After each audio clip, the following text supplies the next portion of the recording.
Let's go. Yo, I'm like an addict, do I gotta have it. I ain't even playing, got a really bad habit. If it moves, gotta grab it, fuse like a magnet. Lose, won't have it till I'm doomed in a casket.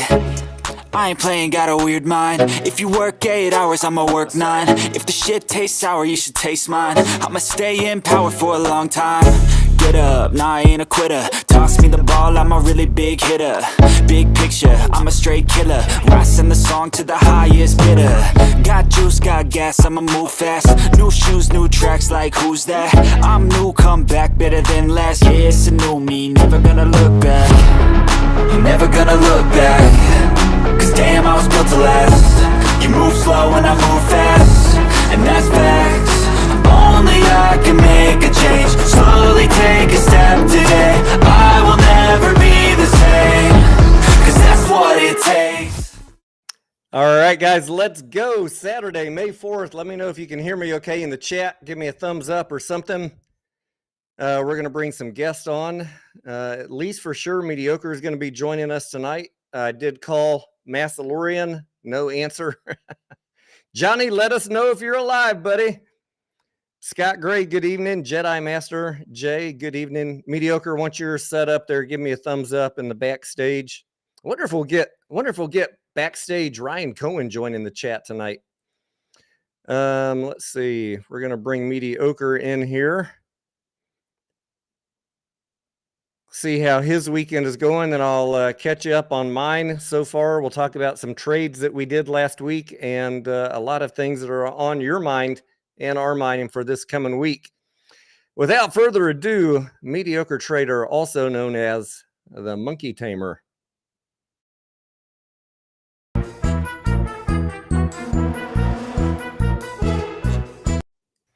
Mediocre, what's going on, amigo? What's up, man? How you been? Oh, last week was pretty good, except we had a little bit of canine veterinary emergency issues ending the week. Yeah, I heard that. Sorry to hear that too. Yeah, I guess I'm gonna have to work a little bit harder this month, Mediocre, because golly, do you know how expensive 24-hour care is in the vet industry? Yes, I do. $1,500 a day. Oh God. Yeah. So I had to put a down payment on that to get us through the weekend, and we'll see what news they have coming up for us on Monday. But the old pup is having some kidney issues, possible renal failure. So Scarlett is not very happy, obviously. Can they huh? get him well, you think? Do I what? Can they get him well, you think? Oh, well, they have to identify what is causing the problem before they can identify a treatment plan. So that's where we're stuck. And I don't know. How many days does that take? How much money do you spend on a 13, 14-year-old dog? Do you spend $3,000? Do you spend $5,000? Do you spend $10,000 to get him an extra year with some medicine? Or I don't know. We're going to have to decide on Monday, I guess. But we're already in. We're in for 3,500, Mediocre. So I'm sorry. Yeah. You might have some extra live streams from me this month, guys. Other than that, we had quite an interesting week trading wise, with a lot of different stocks, lots of news.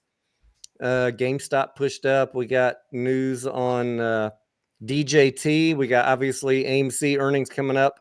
I saw a lot of battle bots going on in the Mullen community on Twitter this week. What's been going on with you? I had company week. My in-laws were up here. We had a wedding we had to attend. It was a nice wedding. So I haven't really been around much this week, and we're back. Everybody's back at home. We're living a dream, baby. Let's go. Let's freaking go, man. All right. Lucky I was able to trade last week, though. I made sure I got my trades in. Yeah, we're going to get into that. I'm sure people are curious what we did last week. Mediocre. Before we get into trades, though, yeah, I've noticed a funny trend. As I know you were holding your stock from 2021 through 2023 when we made the shift that we talked about Absolutely. from AMC to APE, and I did as well. And as I discussed over the past 3 years, there were a couple times, 3 or 4 maybe, between 2021 and 2023, where I thought AMC was really cheap, so I bought call options, just your standard call option to ride the upward momentum. And Yep. those worked out for me, I think 75% of the time. One, I didn't make any money. But now that we've entered a new phase of AMC with the APE AMC conversion and the ongoing dilution, and knowing that this year is going to be flat on box office, we talked about changing our trading strategy at the Yes, we beginning of do. this year. We talked about it at the end of last year. We talked about it, and it's just funny to me as we discuss and try and be as transparent as possible with people.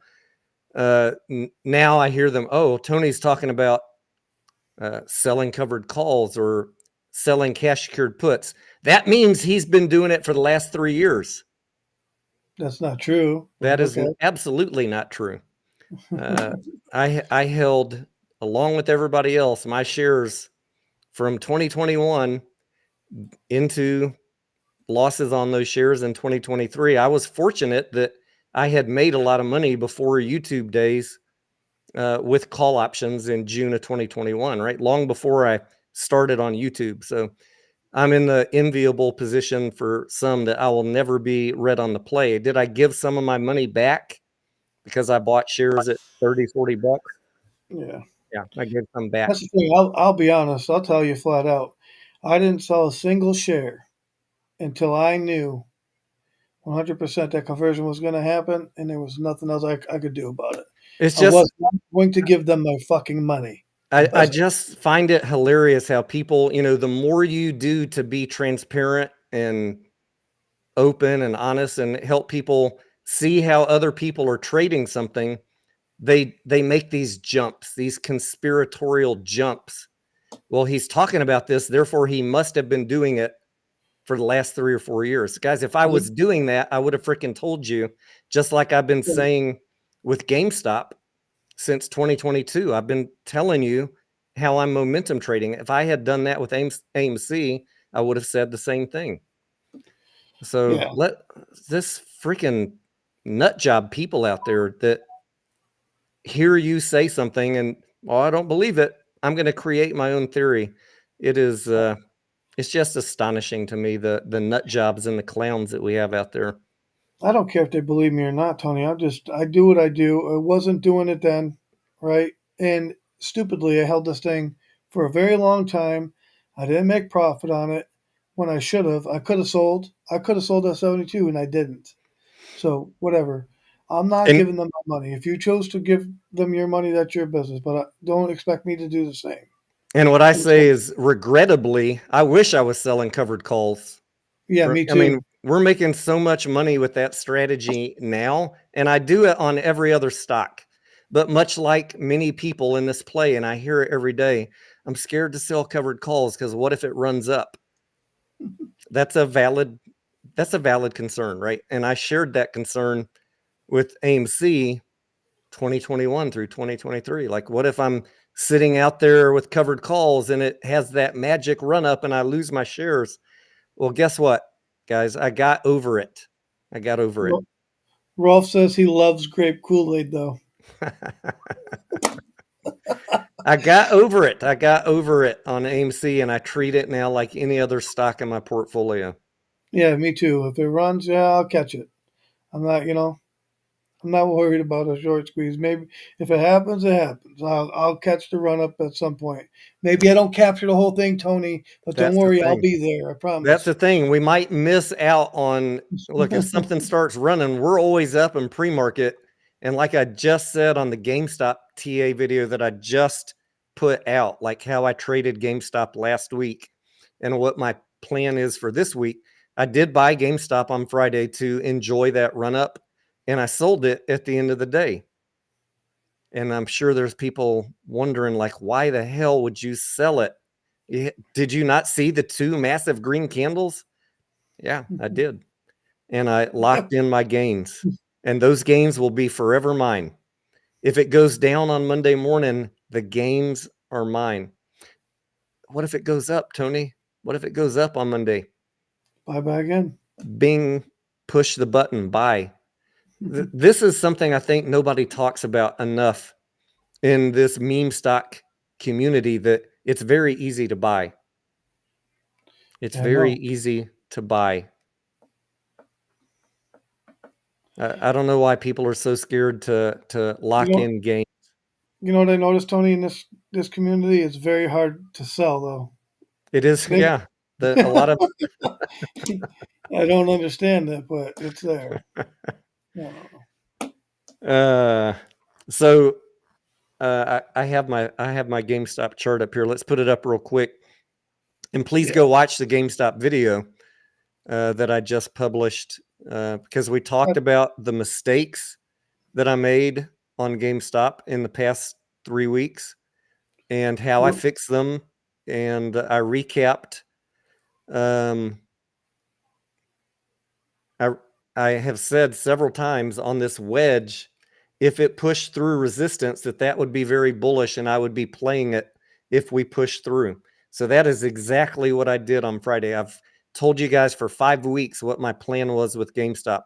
Wait for it to hit the bottom support, or wait for it to push through with confirmed momentum with strong bullish signals, and then ride that up. So I missed the bottom for reasons we discussed last week, linear versus log. I corrected that mistake last week, but by the time I corrected it, it was too late. We were already back up here at 1182. And then Monday, Tuesday, Wednesday, it went red. So I wasn't trying to buy Monday, Tuesday, Wednesday.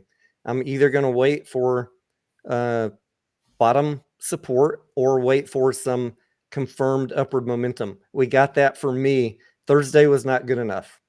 What? What do you mean it's not good enough? Yeah, it was a big candle, but one big candle doesn't mean much. So as we get confirmation on Friday and push through that resistance, that's when I bought 1474, sold at 1661. Not the best profit, right? But it was profit.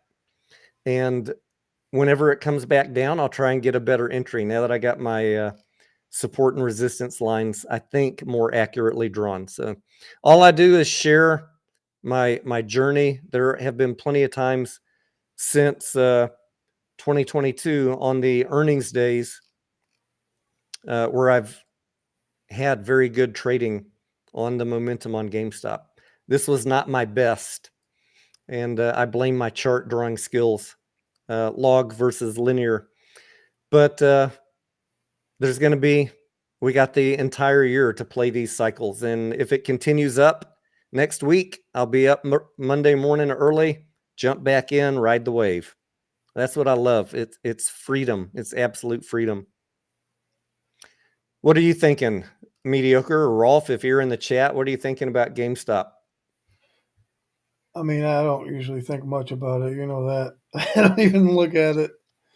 But you know, if I had some money to mess around and throw at it, you know, if I was willing to risk some capital on it, I would just catch a momentum move and get out. That's just how I would do it. I'm curious, Mediocre, based on the 5-minute chart here. I mean, we had the entire day, the second half of the day, sorry, is where the volume came in, and we had increasing price on increasing volume, which is bullish. But it started fading at the end of the day, but that's kind of understandable on a Friday, wouldn't you think? Just like Yeah, I was de-risking because I didn't want to hold it through the weekend. I'm sure other people were doing the same thing.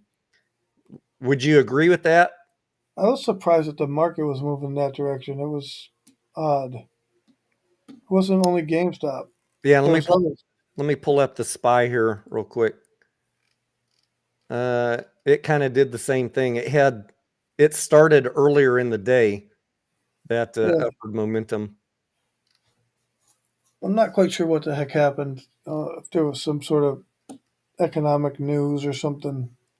I wasn't really paying attention to that, but The most interesting theory I saw, and I don't have any way of validating it, was I don't have any way of validating that was the catalyst, but I think it was Kevin Malone said that Friday was T plus 35 on GameStop earnings, which was March 26th. I'll let you guys count the calendar.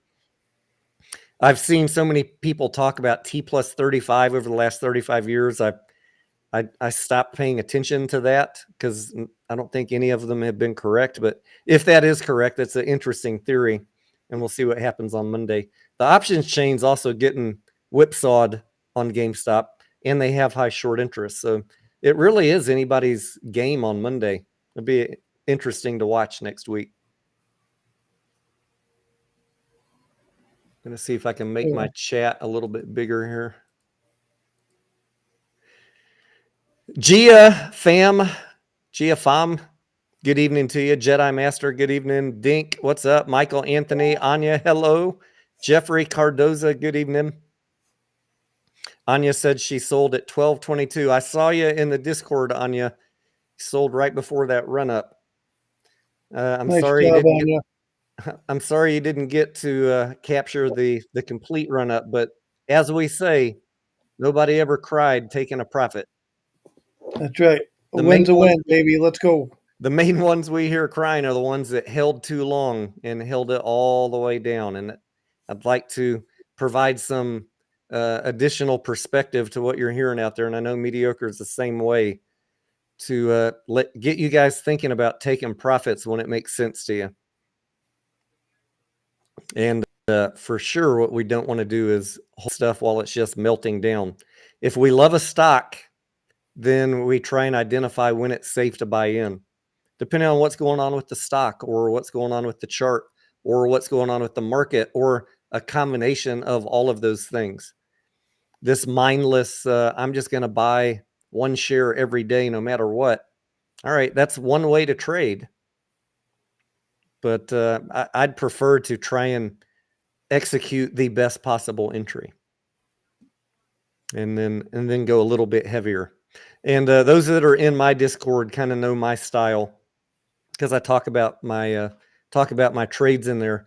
If I have low to medium conviction, or I'm just starting to build a position, I'm not going to shoot my whole wad on day one. I'll take an entry, and then I'll watch it for a day. And if it goes down, I'll take a little bit bigger entry.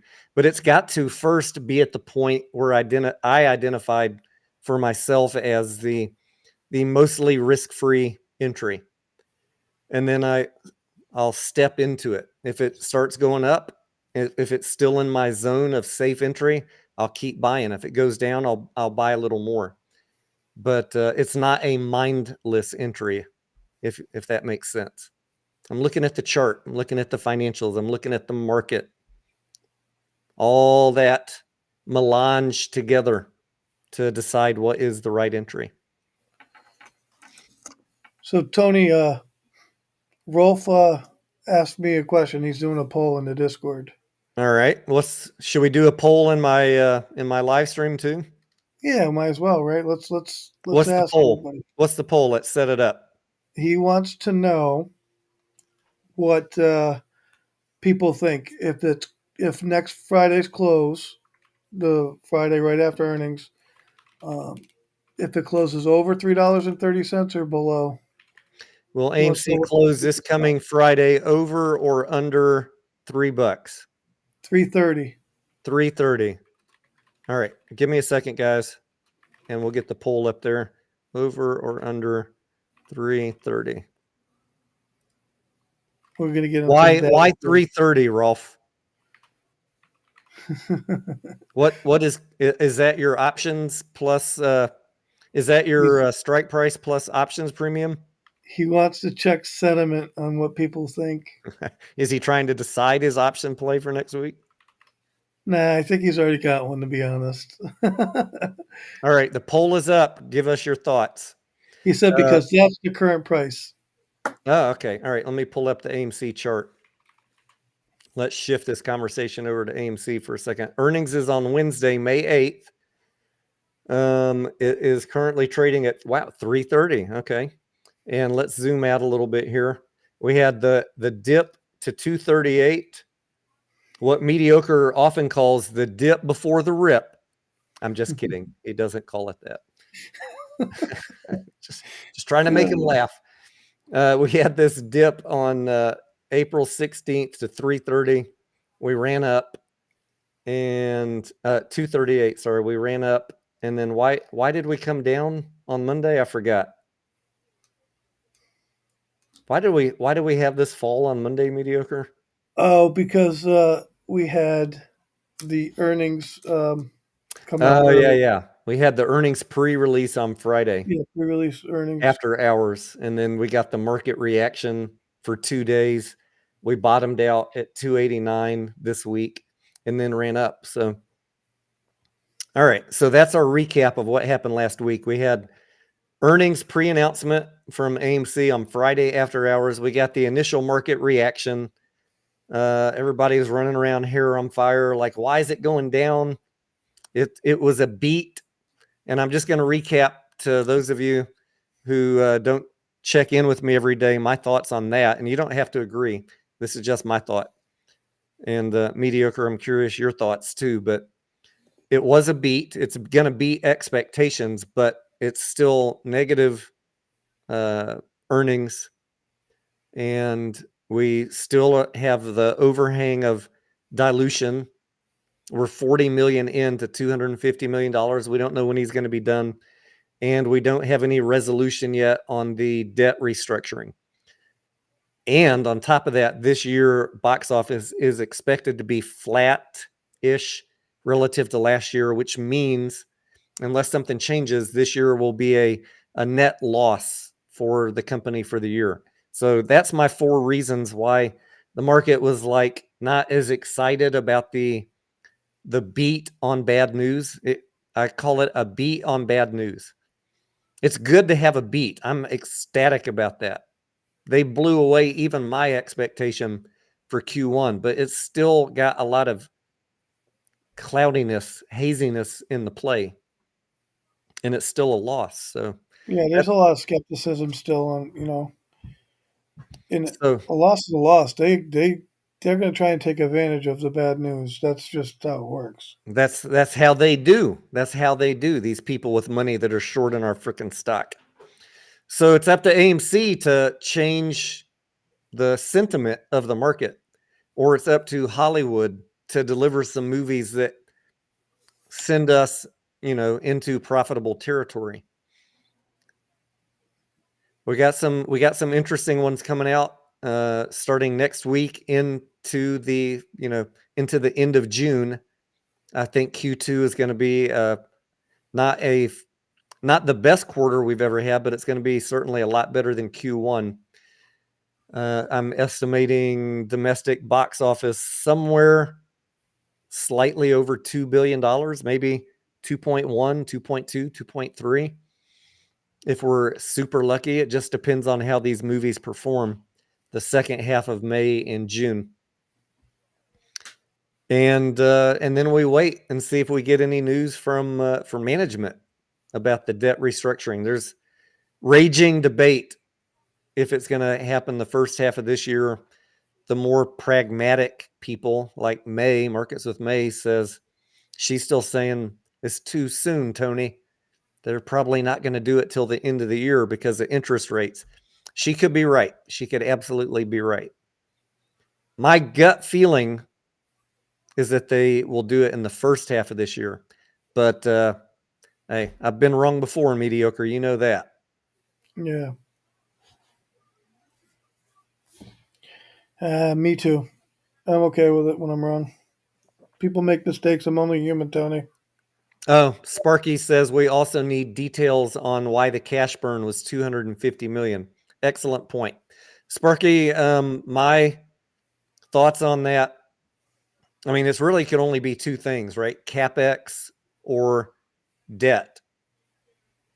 They either spent more on CapEx than we would normally anticipate, and they've already given guidance that CapEx for this year was going to be on level with last year, around 225 million. And I would expect that in a slow quarter like Q1, you'd ratchet down CapEx and you'd ratchet it up, in the better quarters, second half of the year, to end at about 225 million. But that could have been something that they spent it on. I don't think that's as likely. So I'm thinking maybe they spent some money paying off debt, but we're going to have to all find out together on Wednesday. It's going to be an interesting day. Yeah. Yeah, but thank you for the reminder on that. That is a point that I failed to bring up. In light of the better than expected revenue and better than expected earnings, we should not have seen the cash burn be as high as it was, 260 million or whatever it was. So they did something. They did spend it on something. What was it? The other thing that I'll just throw out there that I don't hear a lot of people talking about, but I talked about it with you guys at the end of March. AMC did have a vendor dispute settlement where they gained $37 million, not a lawsuit that I'm aware of. They called it a vendor dispute settlement, and the company was paid, I think, about $37 million. That's going to show up in the Q1 numbers. And maybe they just turned around and spent that to pay down some of the debt. I don't know. That'd be nice. I don't We'll know. find out. A lot of little things we got to figure out. Other things that happened this week with AMC, there was the Antara short swing lawsuit. Remember, some shareholders brought a derivative suit on behalf of the company to try and claw back some profits from Antara for short selling the stock prior to the conversion and then bringing in all those profits. And the settlement was approved by the judge last week at the end of the week. And AMC should be getting, I would presume in Q2, a payment in the amount of $3 to $3.3 million from that lawsuit settlement. So that is different than the vendor dispute for $37 million. Pay down the debt, Tony. Keep the lenders happy, buddy. Blazin is Blazin in the house. Oh, there he is. He says he made a little AMGN recently. Made a little on AMGN with their earnings pop. Very nice. There was so much freaking happening in the market last week. What else? Carvana ran. I have not been a huge Carvana fan, but because I think it's been about a year since I looked at their financials. Good freaking Lord, man. They just keep on improving. Now, please don't misunderstand this. I'm not saying go out and buy Carvana. I'm just commenting on the damn chart. It's up 4,000% in the last year from the low. Unfreaking believable. It was down here in the $3 range when? December of 2022. $3 up to 125 or so, 130. They were at serious bankruptcy risk. That's why it got trashed. And management has been working to improve the numbers. Now, before you rush out and buy Carvana right now, thinking you're going to enjoy a continued push up or a short squeeze, I would say go look at the insider sales. I think there were some in the last week. Look at the financials, look at the debt. I'm not super excited about buying Carvana after this massive run up, unless I spent half a day going through all of their last 3 or 4 10Qs, at least the most recent one. So I'm only commenting on the fantastic opportunities that are out there. I see other YouTubers for the last year that have been telling you guys, avoid Carvana, they're going bankrupt. I don't know. When you see their financial statements improving and the price going up, maybe you ought to pivot your thinking a little bit. Maybe you might be wrong. Maybe you might be missing out on a 4,000% gainer because you want to blame private equity.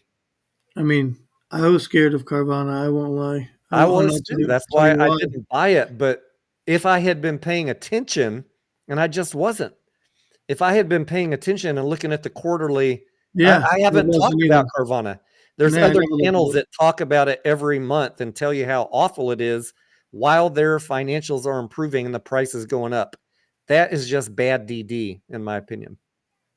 Yeah, that's what I was going to say. Like the overall, the car market was in terrible, terrible shape overall.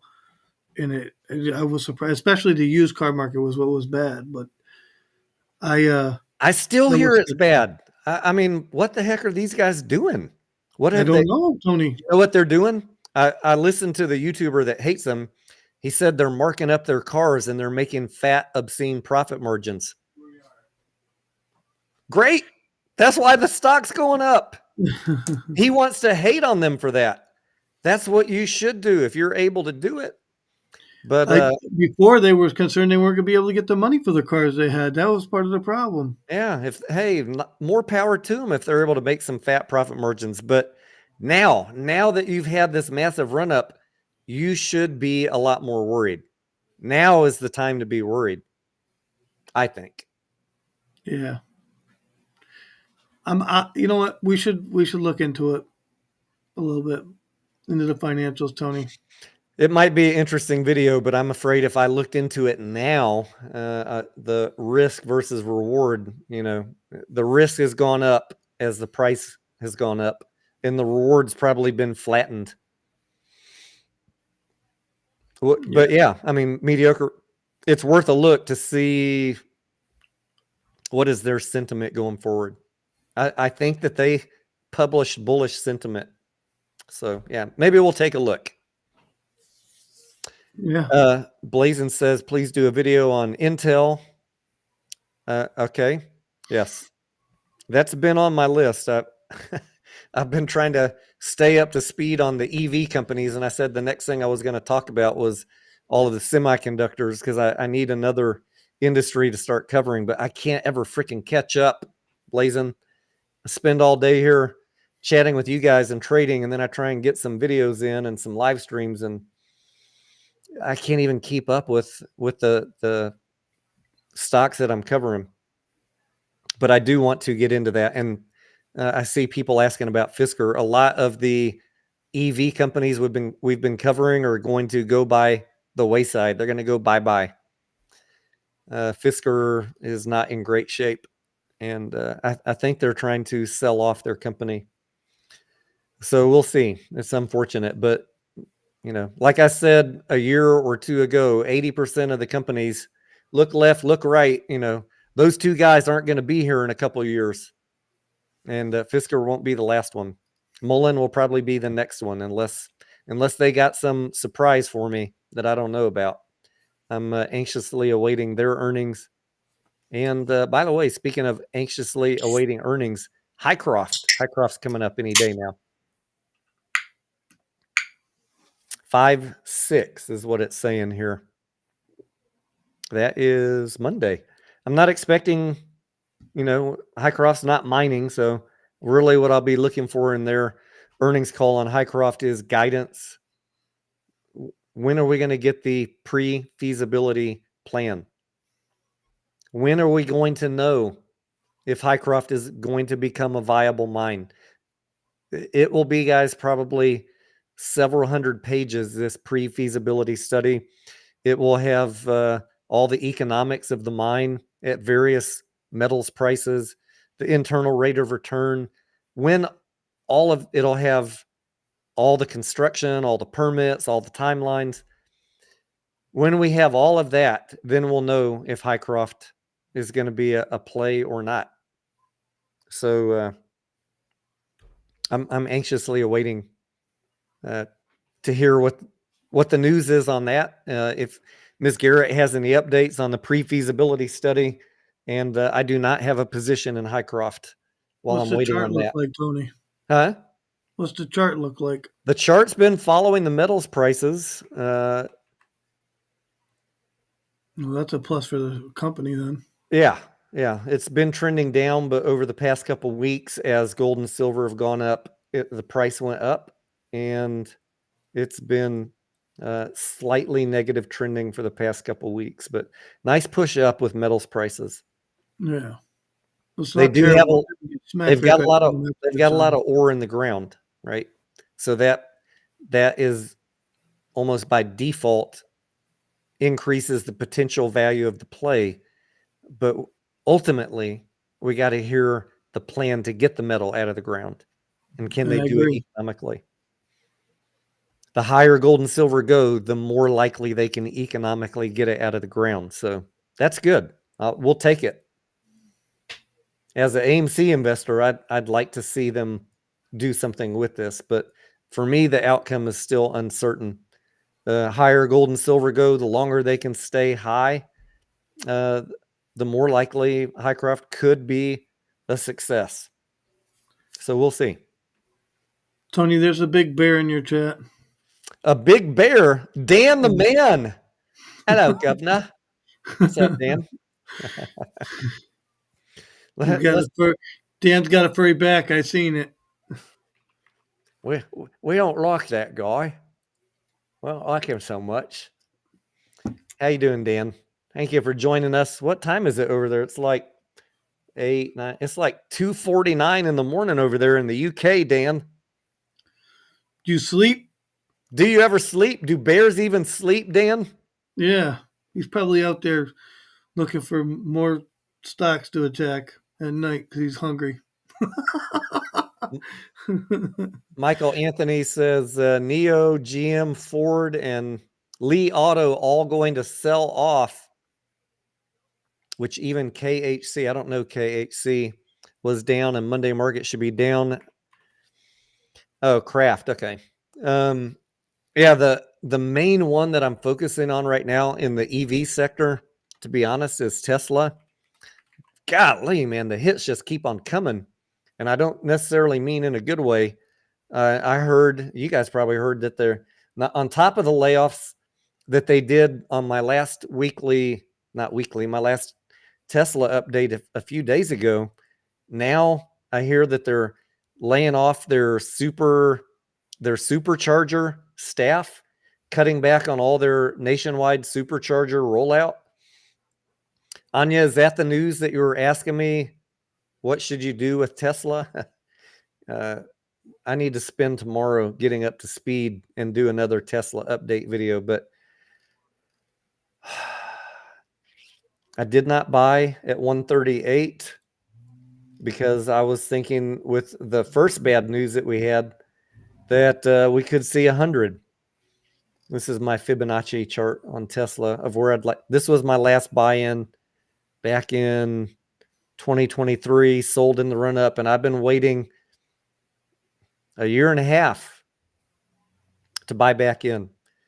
In retrospect, this gives me some comfort that there is good support at this 78% retracement where we bounce back up. Now we're on the downtrend again.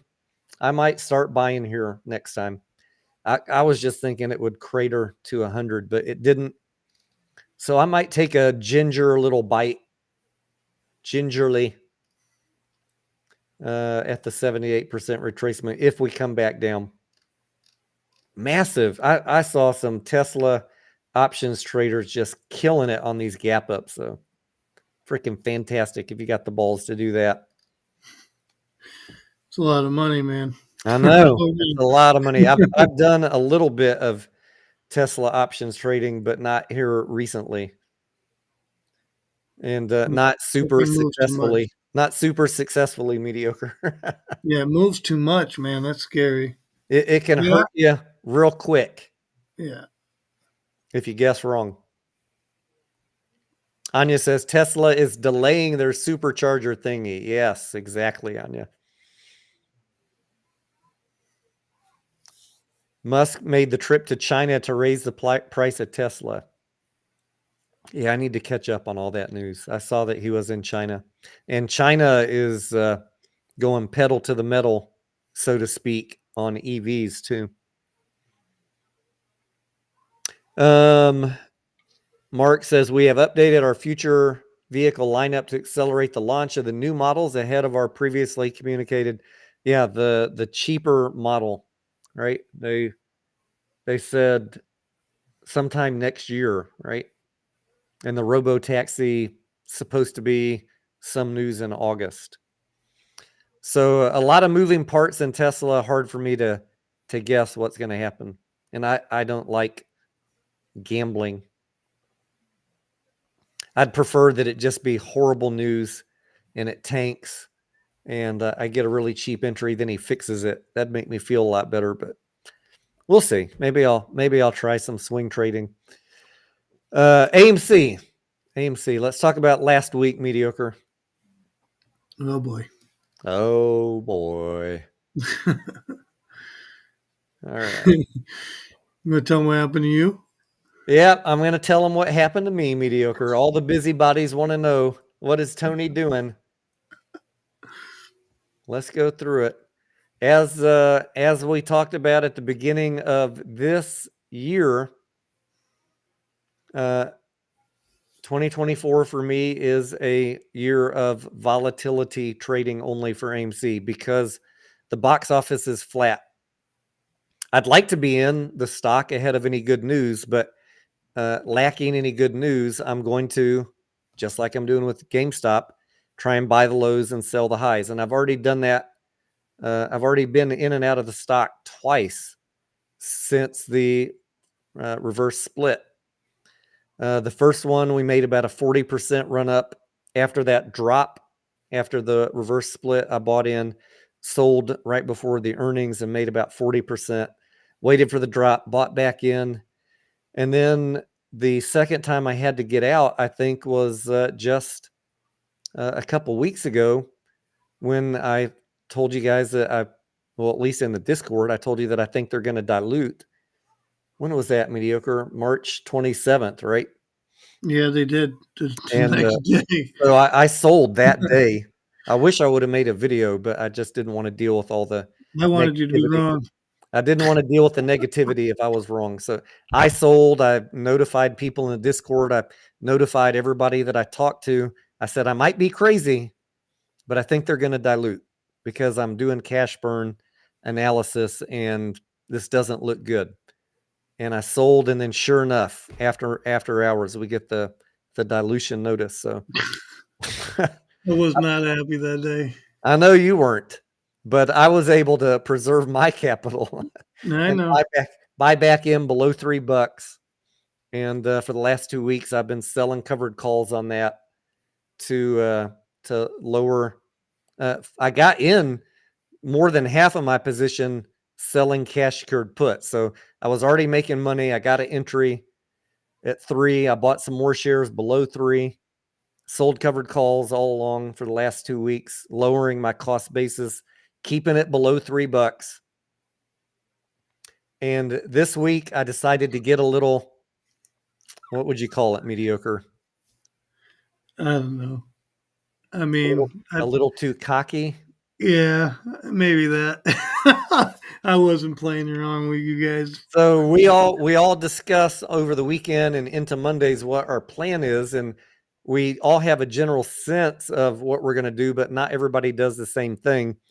Yeah, exactly. Some don't sell covered calls. They're just, their cost basis is too high and they're too nervous, and so that's fine.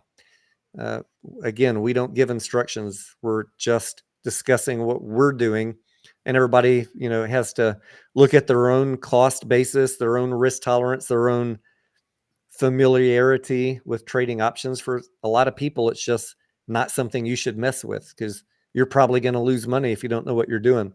Yeah. But for me, I was comfortably sitting with a cost basis well below $3.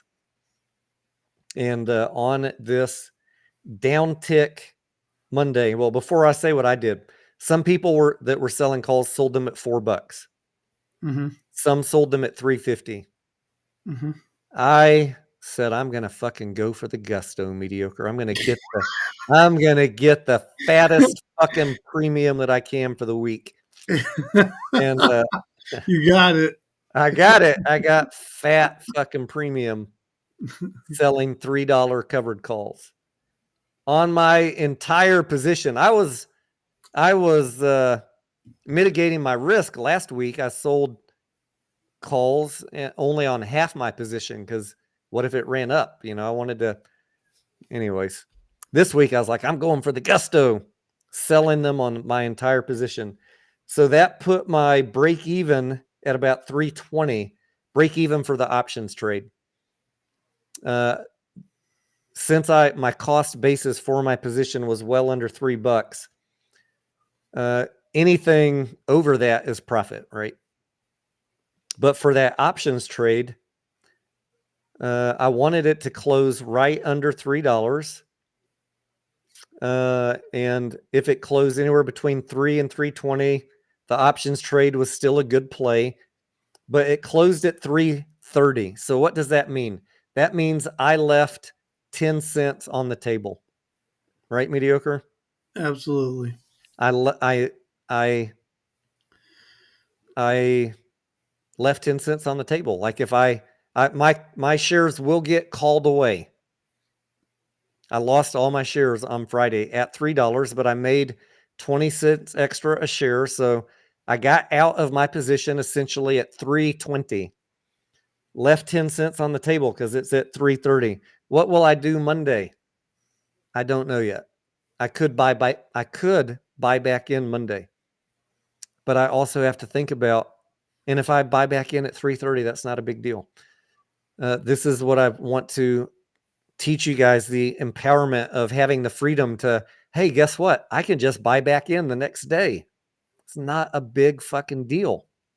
No, I it's made not. a profit. I made a profit, a decent profit in 2 weeks. Want And to it's talk about what locked you in. could do? It's locked the F in. What, mediocre? Want to talk about what you could do for Monday? What could I? Yes. We've got to think about earnings. We've got to think about what it's going to do. Is it going to go up? Is it going to go down? But hit us with a couple possible strategies that you could do, mediocre, that we've talked about over the last couple days. If you're in the position like me where your covered calls or get exercise, you got out of your trade profitably, but now you're all in cash on that position. You could turn around and sell a $3 put I for like it. premium I like it. Why would you do that? because you're going to collect a massive amount of premium because of where the stock price is. I'm not sure what it is right now. Here, I'll tell you. Hang on, I'll look real quick, just so I can give you actual numbers. All right, so the $3 put's paying 14 cents right now. We don't know what it's going to open up at Monday, but it's at 14 cents. So that's 14 cents profit. We don't know if it's going to go into money or not. So that's your problem. So what if it never goes back below $3 and you don't get the shares at $3? But if And it stays, you've tied up ostensibly all of your cash because that's going to be held as collateral for those secured puts. yep. So that's the upside is you get the premium right away. The downside is all the cash that you are going to use if you get exercised, if it drops below $3, the broker is going to hold that cash as collateral until Friday. So plus minus.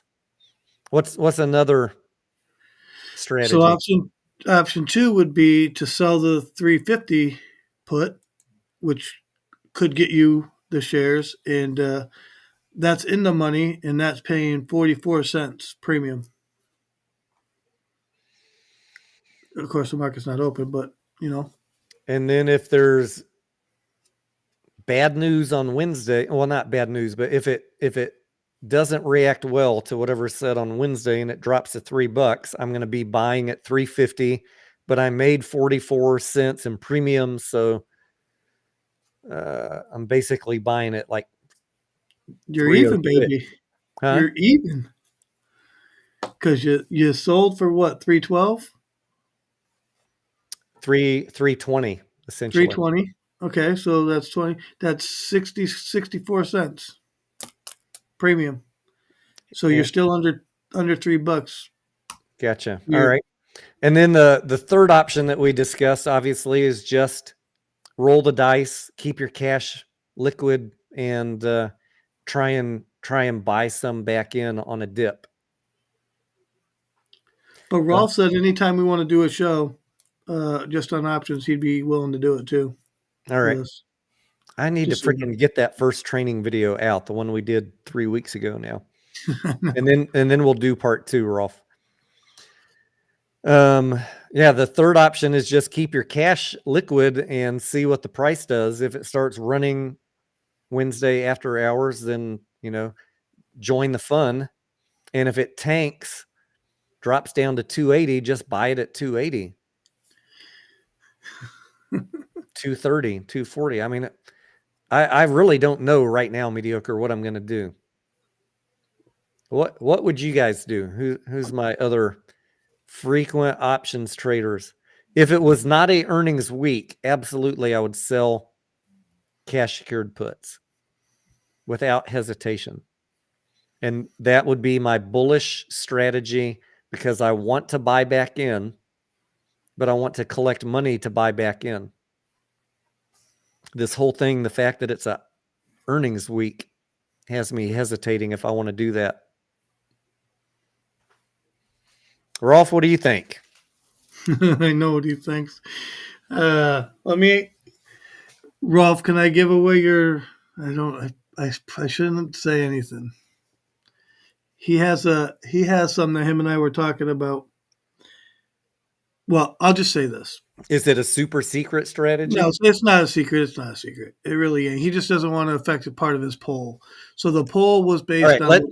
let's do the poll results then real quick. Will AMC close this coming Friday over or under 330? 60% of people say it will close over $3.30. It'll close over 330. 60% say over 330.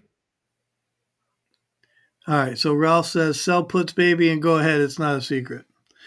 All right. So here's what Rolf and I were talking about. So Tony doesn't have no shares, but he's got cash, right? So what he could do is sell the $4 put for I think it's 88 cents. I got it right here for 65 cents, but at the moment, but we think it's going to be around 88 cents. He was doing some math equation, and the reason why you would do that is because you'll buy the shares at $4, but your dollar cost average is really $3.12, Right? something like that. And that protects you for the upside and the downside because it gets you in low enough back to where you should be. And Unless it drops. this is the power of options trading if you understand what's going on. But some people shouldn't do this if they don't know what they're doing. Unless it drops at 238 again. Unless that happens, Tony. There's always that too. You don't know. We don't know yet. In which case I'd be, screaming, yelling at my monitor.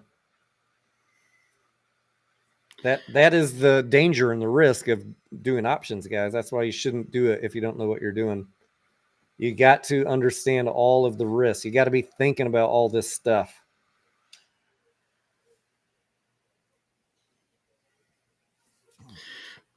So, yeah. So I was lucky. I didn't lose my shares this week. You wisely sold what, 350s?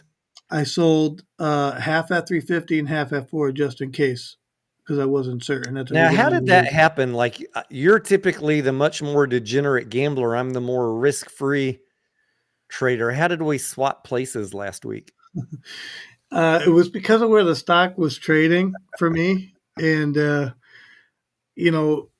I thought it had if they didn't release the news and that come down like that about the preliminary earnings, you know what I mean? If that didn't happen, we probably would have kept going up. But because that happened, it put a damper on the stock price. And for me, I was just like, I don't know. I didn't want to risk it. So I had shares that I had bought in at like $2.50 that I sold at 350 because I didn't care. If it would have went in 350, I wouldn't have cared. But And all the ones I have with that higher dollar cost average, I held on to. And I thought that negative sentiment would last the entire week. That was kind of how I was thinking. Like, I think I'm safe selling the $3 calls. I'll Yeah. bring in a lot more money on premium. And if that negative sentiment holds the price under $3 for the entire week, then I'm probably fine. But you know what I didn't count on, mediocre? GameStop pushing up 70%. I don't get it, man. Whatever. And I think that AMC got a little sweet, helping hand with GameStop running. I think that certainly helped our price push up those extra few pennies on Thursday and Friday. I'm kind of a smart ass. I don't know if the audience knows this or not, but I'm a stone crusher in the Discord. Like I will razz people. I was razzing Tony a little bit because it was overtime. Yeah, especially because I asked you last time we did a live stream. I said, "Mediocre, have you ever lost your shares on AMC?" Because I never have. I think I only have once. I never really did. Now I have once. But you know what? Mediocre? I knew the risk when I went into it, and I was okay. If I got out at 320, that was going to be fine with me. That's the whole freaking like letting the emotions Get rid of the emotions. go. Let Doesn't the matter. emotions go. I had no fear this week of a massive run up. Yeah. Whether it closed at $3 or $3.50 this week was irrelevant to me. Exactly. That's what I want people to see, right? I mean, it is whatever they're going to decide for themselves, right? But if you look back, how many run-ups have we actually had, Tony? Since this whole debacle About started? one per year on average. I mean, I can pull up the chart. No, you don't have to pull up the chart. I know it's not that many. That's why I brought it up. Whoops. I just want people to, kind of understand what we're talking about. It's mostly been rundowns, mediocre. I know. And I'm not trying to make fun of the stock. I'm not doing that. But we're just like that. It's gallows humor in here. It is what it is. I mean, it is what it is. So we trade it the way it is. That's just being realist. Some of us are pissed off that we didn't cash out at $72, and we're not going to let it go until we get our MOAS back, right, Tony?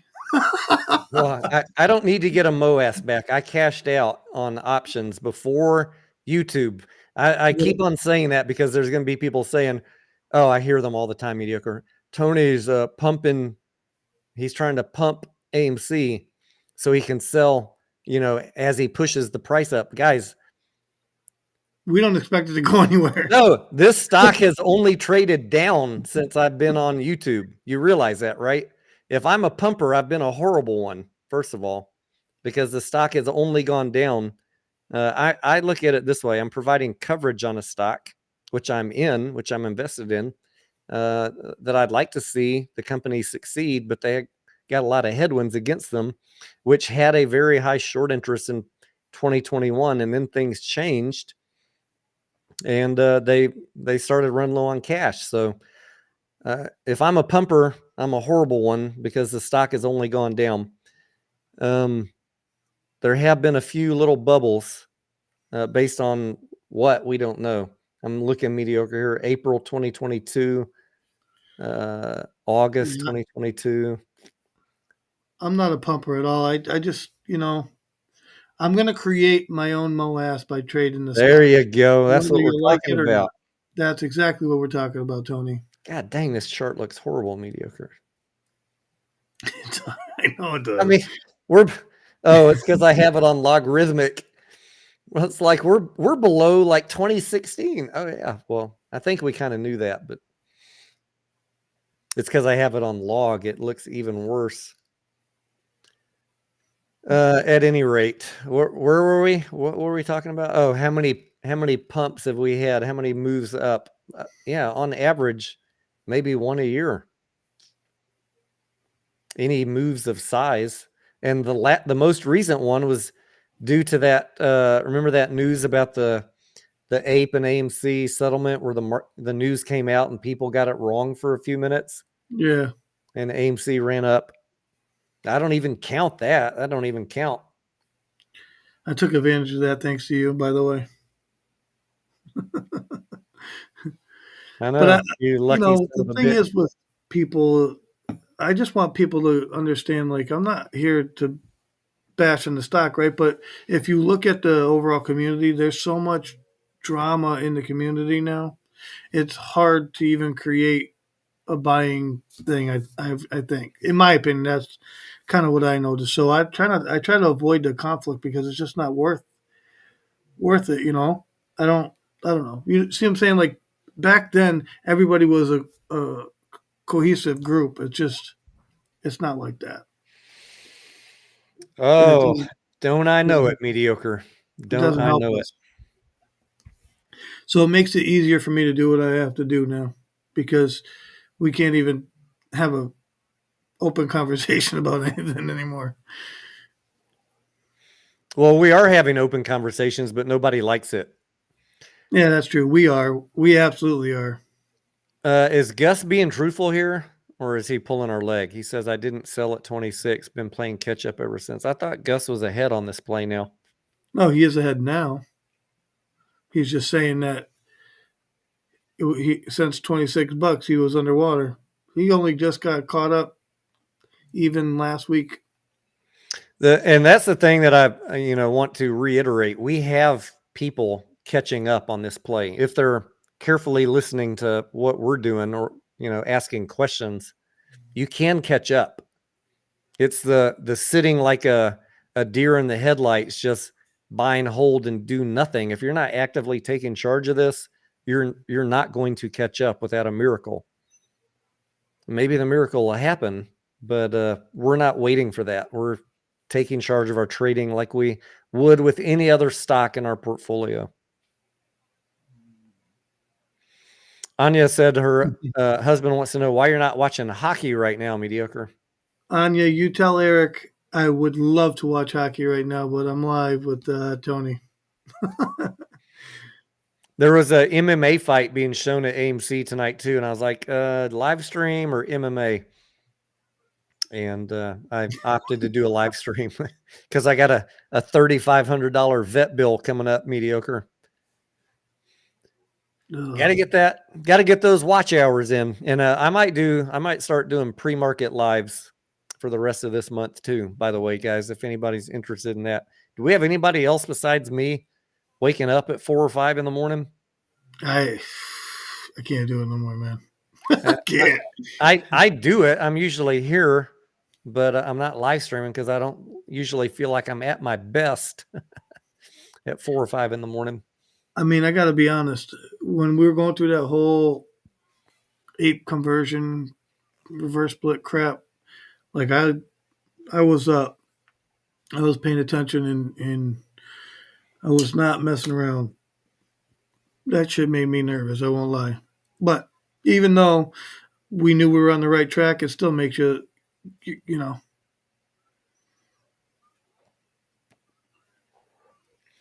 Dink says he's up. Carl's up. Dan Spencer's up. I might try it this week. I might try it and see how many people show up. You never know. We'll just call it pre-market. What do we call it? Pre-market trading, pre-market watch.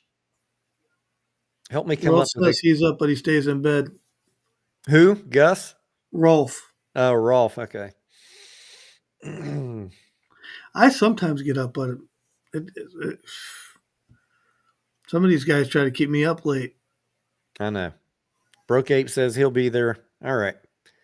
Maybe I'll start doing that on Monday, especially with GameStop. I think it could be a very interesting week to watch pre-market, at least on Monday. Maybe we'll do it. The Breakfast Club, Dan. I love it. I love it. The Breakfast Club. All right, I'm gonna have to get up. What's for breakfast? Are you cooking? Donuts mediocre. Donut holes from GameStop or donuts from our favorite donut shop. AMC donut holes. Morning markets with TD. Debbie says she's up for it.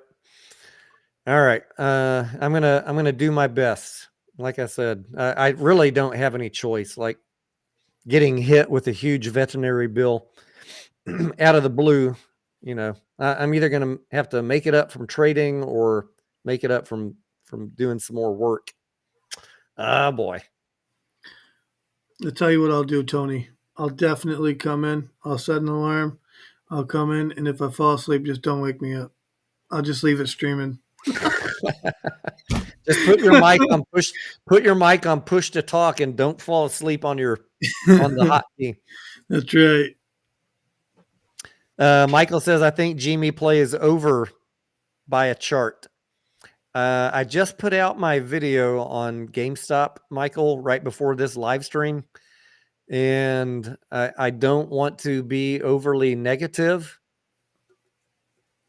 When I see something run up that much, my tendency, my natural logical thought is at some point it's going to top out and get shorted back down. But the short interest is already pretty high on GameStop. So it's a tough call. It's a tough call.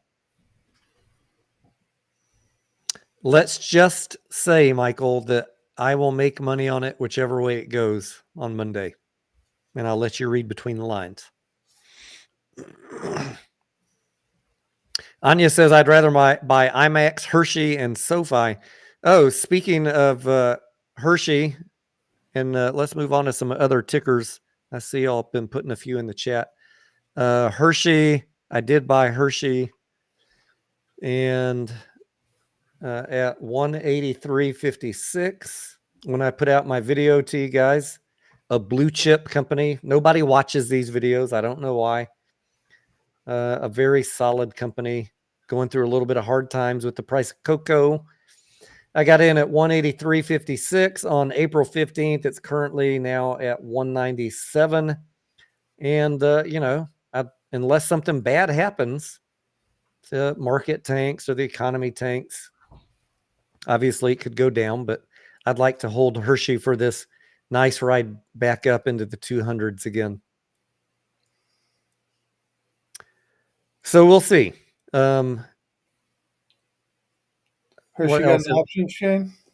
Does it have an option chain? Yes, it does. I don't have enough yet. It's $183, so I didn't buy 100 shares. Mediocre. Let me see. Let me do some math real quick.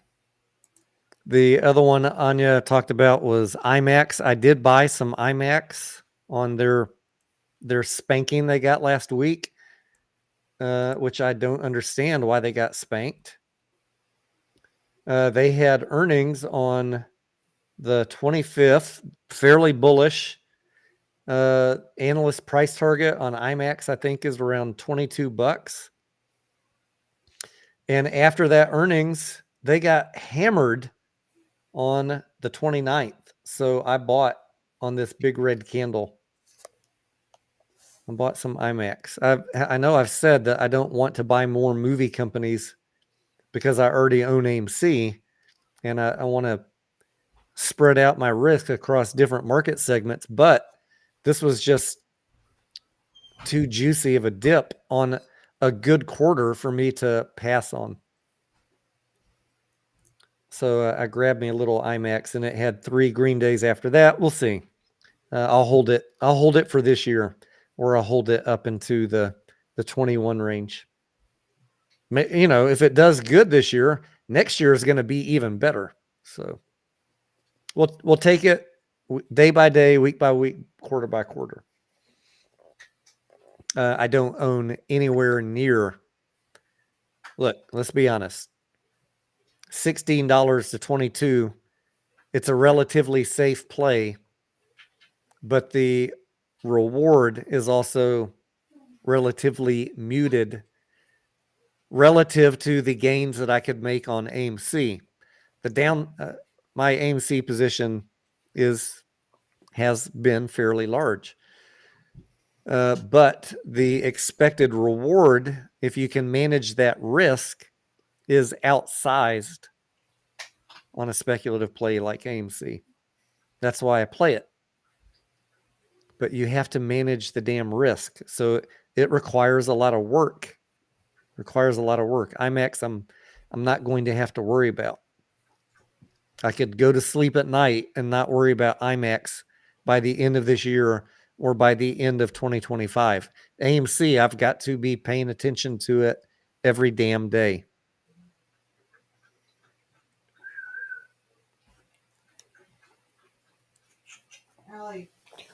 All right. VRO's trades. What's up, amigo? He says, check out AMST. Yeah, how often we checking on AMC, Tony? Tell them. All day, every freaking day. Because we have a significant amount, others more than me, a significant amount at risk, and the risk is high. So when we're managing that much risk on that amount of money, we want to pay very close attention. The blue chip plays that I have, they're just like buy, sleep, forget, check back in once a week, set an alert for your price target. Don't worry about it. That's the beauty of the blue chip plays. But the risky ones, the speculative ones, the non-profitable ones, you got to spend a lot of time on them. What is AMST? Amosite.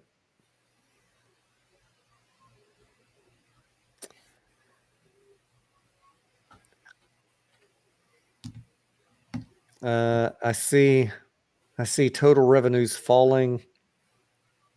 Net income has been holding steady. Tell me what this company does. I'm curious. Balance sheet, annual. Total assets, 6.35 million, down from 12.4 million in 2021. No goodwill, total liabilities also coming down. Total debt, no debt.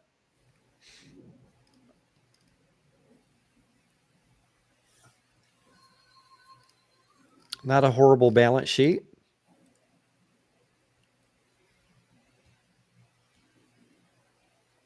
Software for nurses. Thank you, Michael. Doesn't make money, he says. Go back to the income statement. Yeah, negative, all negatives on net income. So yeah, I'd need to spend a lot of time convincing myself by reading through the 10 Qs and management's outlook why I need to buy another company that's not making money. You don't want to just dive right in, Tony? I don't want to dive right in, no. I mean, nurses are hot. Well, some of them, not all of them in Texas, but I feel comfortable trading AMC even though it's losing money, mediocre, because we know so damn much about it. You know what I mean? Exactly. I can almost, it's almost as if I can predict what's going to happen, mediocre. That's the thing is, for me, I don't like to jump into something I have known nothing about, right? But with AMC, we know, we watch the box office, we watch the balance sheet, we're looking at the financials, we're doing all of that to You know keep an eye on everything the that's going on. the beauty about something like AMC, relative to something like a GameStop or a lot of other plays, mediocre, is we know the movie slate for the year. We know the movie slate for the year. We know roughly what those movies are going to bring in. We have a spreadsheet where we can predict with almost pinpoint accuracy what their earnings is going to be for every quarter for the rest of this year. Which And makes it safer for us because it we makes have it that safer, information. right? There's not a lot of other companies where I can say I'm pretty damn sure I know what they're going to make over the next year.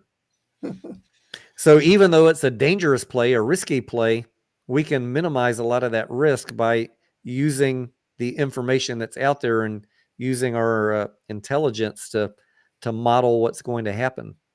Now that we're back on this topic, and to not hold the stock, you know, not to be okay. So what I was going to say earlier about uh, people, some people want to think that the MOAS is still possible. Whatever. If you believe that, you believe that. I'm not getting wrapped up in that anymore. But I will say this about long-term capital gains. People will say, "Oh, I can't do the option strategy in case I get exercised on because." I have long term capital gains or whatever You mean BS. long-term capital losses? Yeah, well said, Tony. But that's what they say. That's what they say. I don't get it. You're not going to gain anything unless you make moves, in my opinion. But maybe I'm wrong, and I'm okay with that if I am wrong. I have no problem being wrong. It's just not part of me to buy and hold anymore. I don't. I did it for a while. I'm good. I'm not doing it no Anya, more. Anya says Tony has made me into a bottom feeder. We love that word in my Discord. We will be very, very patient on a play to try and get the lowest possible entry. And Anya apparently beat me on my entry on Hershey. Good job, Anya. She got in at 183.26. What did I get in on it? 183.56. Anya beat me by 30 cents. Booyah. So Frankie said he went and seen the Fall Guy. Yeah, what'd you think, Frankie? Well, I thought him and I were supposed to go see a movie. And tell me, Frankie, how full was the theater? I've been seeing reports that Fall Guy was expected to do around 40 million this weekend, which is pretty good. I was a little bit concerned when I went to the early screening because my theater wasn't even 25% full. And normally if I go to an early screening, it's full. Full. I was like, shit. 25%. I'm laughing at Gus. I'm sorry. I can't. He's making me laugh. Maple Blue says, Tony, I heard your cover call was exercise at 3. Also, some of mine. Are you going to buy back in before earnings? I don't know, Maple. We were just talking about that maybe, mediocre 30 minutes ago. We went through three choices, selling $3 cash secured puts, selling $3.50 or $4 cash secured puts, or just hanging on to the cash and seeing if it tanks, or giving you the flexibility to if there's some good news to participate in any upward momentum. See, if I sell cash secured puts, then my cash is locked in. Maybe I could do it with half the cash that I allocate to this play. Maybe I could do it with half the cash and then keep half free to freewheel if something happens. What do you think about that, Mediocre or Rolf? Do I a mean, 50-50 strategy. what does Adam Aaron say? He says cash is king, doesn't he?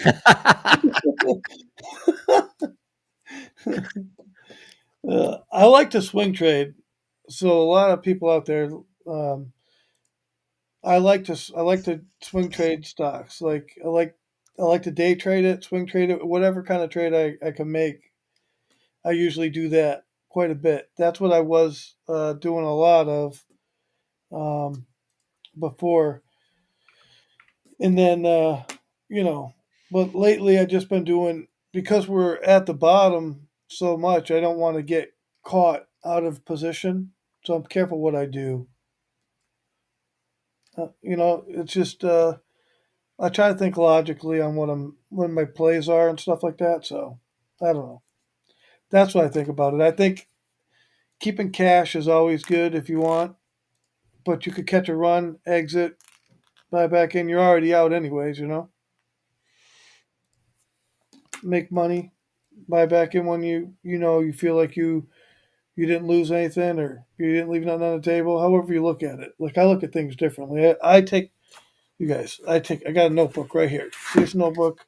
I take notes all the time. That's a good strategy, Mediocre. Take notes. Michael says, have you looked at Six, which is Six Flags? I haven't looked at it in depth, Michael. I have from time to time kept pace with the news, not recently. And I know that, there was a time, and you can see it in the chart here, 2020, where a lot of these parks were struggling. And Six Flags specifically, I think, has been struggling with figuring out their pricing model. As I recall, I only read about them once or twice a year, so it's been a long time. $70 down to $8 in the pandemic, back up to 51, then back down to 17, and now we're just hovering around 24. I don't know. Haven't looked at them recently. Is there something you want to tell us? Like, are you bullish on their next couple of years? I'm not opposed to it. If management is guiding that things are going to change. But from what I recall, a lot of them were just struggling. These entertainment parks. I used to be, much like GameStop being a card carrying member, I used to be a Six Flags season pass member for a while there. We used to go a lot.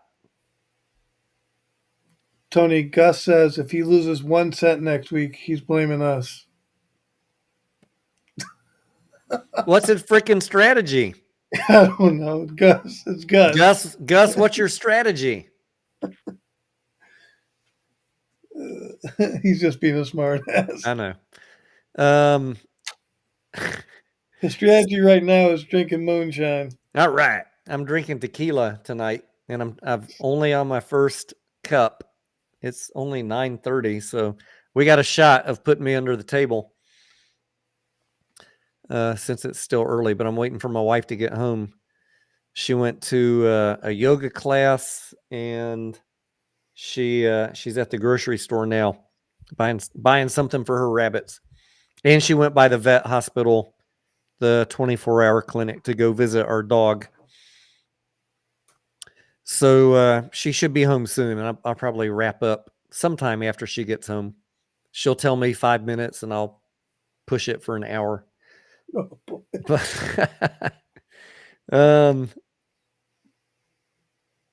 Michael says the CFO bought shares in Six Flags is big with young people. All right, I will check them out. Owning the Float says, who wants to show their P&L? I will if you will. That's a running joke in our Discord. Tony says, will you be covering Beyond Earnings Call Live? I'm not planning on it, Anya. I know that breaks your heart. What I have coming up to cover is, what do I have coming up next week? I think it's just AMC. I can't remember if Disney. We're going to cover Disney. We're going to cover AMC.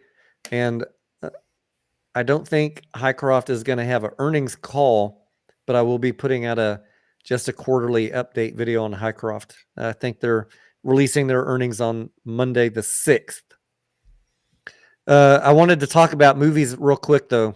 Frank says, I liked the movie and I would go see it again, The Fall Guy. Excellent. I like to hear that.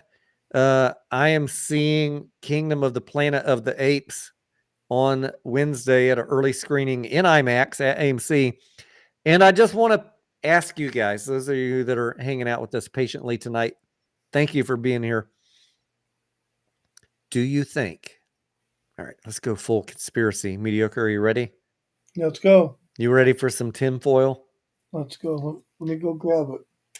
Want to put tinfoil on my head? Did AMC conspire with the movie company to release Kingdom of the Planet of the Apes on the day of AMC earnings? Is this a sign? Is this a signal, mediocre? Yes, it's gonna Adam's gonna pump it in the earnings call. You watch. I know you guys love this DD. Nowhere else are you going to get this. I'm pretty sure everybody on Twitter is talking about it, mediocre. I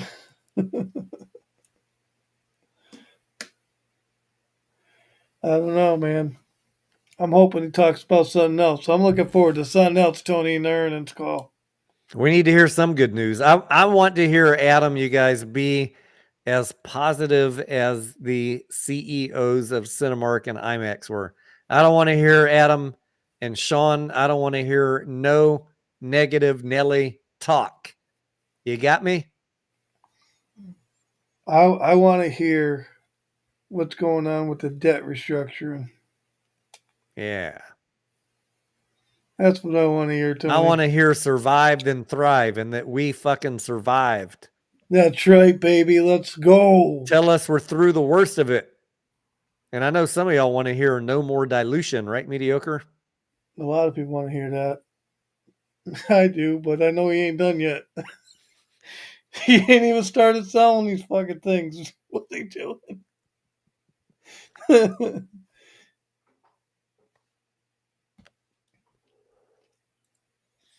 40. He said periodically, Tony, he meant it.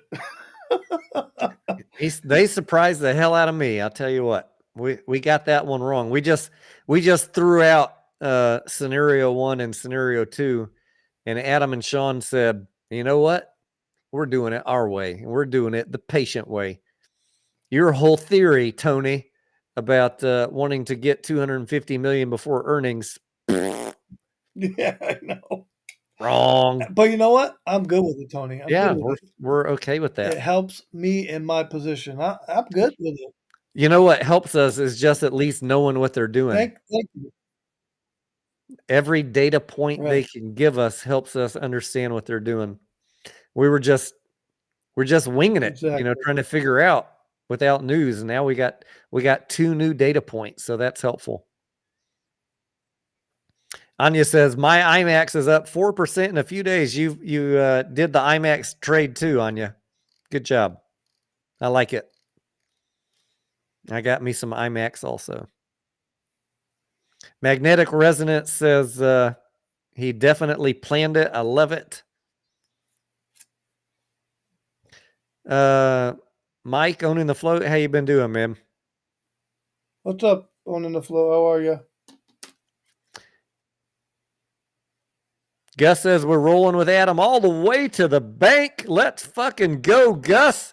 Magnetic Resonance says dilute later, no more at 350. Not a good use of the shares at this point. I think mediocre. We all would agree with that, right? We all don't want to see him dilute at low prices. No, I would much rather him do it whenever the hell he wants when the stock price recovers. I'm good with that. And you know what's good about that? The shorts aren't going to know when he's doing it either. Yeah, and they can't take advantage. And like we talked about this on Discord a lot. Like we expect every quarter from here on out, middle of May through the rest of the year, to get better and better. Exactly. So the news of the industry should shift towards more positive sentiment as we go through this year, barring any unforeseen circumstances. So that gives AMC the ability on good industry momentum to hopefully sell shares at better than 335, whatever they were selling them at. I'd much rather they sell them at 4 or 5, whatever they can get, than 335 or 235. Obviously, they didn't sell them down there, at least not on their average that they've sold them at so far. So bring on the good news, Hollywood. Go see some movies, guys. Everyone's wondering, why is Tony only doing movie reviews? Guys, we all have enough stock. Pretty much. I'm sure for most of you, you have enough. The number one way Thank you, you Alan. can Appreciate that. the number one way you can support the company is go see a movie, buy some popcorn. Revenue matters. I'm actually going to go see a movie with my cousin Frankie. Are you really? I think so, yeah. He asked me, I said, yeah. I got to drive an hour, but it is what it is. Are y'all going to see what? Planet of the Apes? I forget. I think so. Wear a monkey suit, mediocre. That'd be a great picture.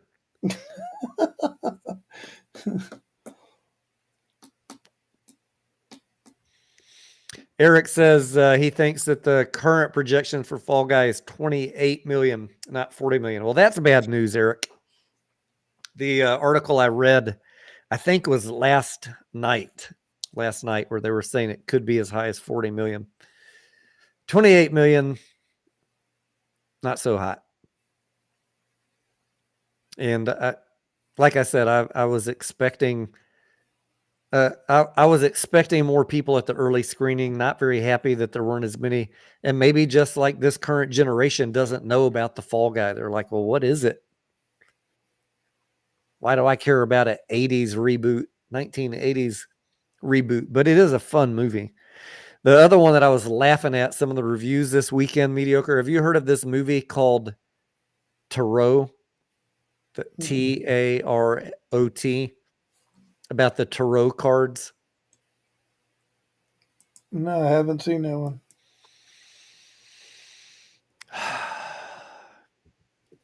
It hands down has the worst Rotten Tomato reviews that I've ever seen. The critics have given it a 5% approval rating. There was that one guy who liked the movie. I think I'm going to go see it this week just for fun. I already know it's going to be bad. I just looked it up for you. I'm going to go see it for the pizza. I'm going to do it for the pizza review because there's like do it for 5 the pizza. Yeah, there's like 5 pizzas and I've tried 2 of them. Tried the Supreme and I tried the Korean chicken barbecue. I don't even know how you say that. Gochujang or whatever. I don't know. Both very good, by the way, but we still got to try the pepperoni, the vegetarian, and the cheese. Dink says, is it worse than Attack of the Killer Tomatoes? I think it's pretty much about worse than anything. It's apparently like a really bad Final Destination movie. No, man. That was a good movie, though. No, the first one was. Final Destination, that is. The first one was good. Yeah. Dan, the pizzas are 10 inches. They're about 1,300 to 1,400 calories, which is plenty enough to fill me up. Like if I have a pizza and a beer, forget about candy or popcorn or anything else. I know 10 inches doesn't sound like a lot, Dan. But when it comes to pizza, it's enough to fill you up. Unless you're a really hearty eater. Yes, OTF this week, because of earnings, we're curious what people think. Yeah, we did a poll owning the float, and we asked the audience a little while ago if we thought it would close above $3.30, the current price, on Friday. 60% think it will close above $3.30. Dan, yes, that's what she said. 10 inches doesn't sound like a lot, Dan. Mediocre looks like a Van Gogh painting. Wow, Anya. That's quite Thank you, Anya. At least you didn't say Picasso. Jorge says short interest for AMC is around 18%. Yeah, speaking of short interest, I had been down rating it, Jorge, because I was thinking that the AMC was actively diluting the whole $250 million. Now we need to not downrate it so much, right? That's a good point. Yeah, that's a very good point, Tony. I'm glad you actually started talking about it because I also was doing the same thing, and then they haven't been really actively diluting, so that has got to be accurate. Yeah, the short interest is probably pretty accurate. OTF says 60% of people are wrong. It will not close above 330. What is your prediction, my friend? And what do you think about these people saying it's going to $1.50? I need to hear. I know OTF is not the biggest fan of AMC stock. There have been people getting wrecked buying puts on AMC. At least if they're holding until Friday, they've been getting wrecked.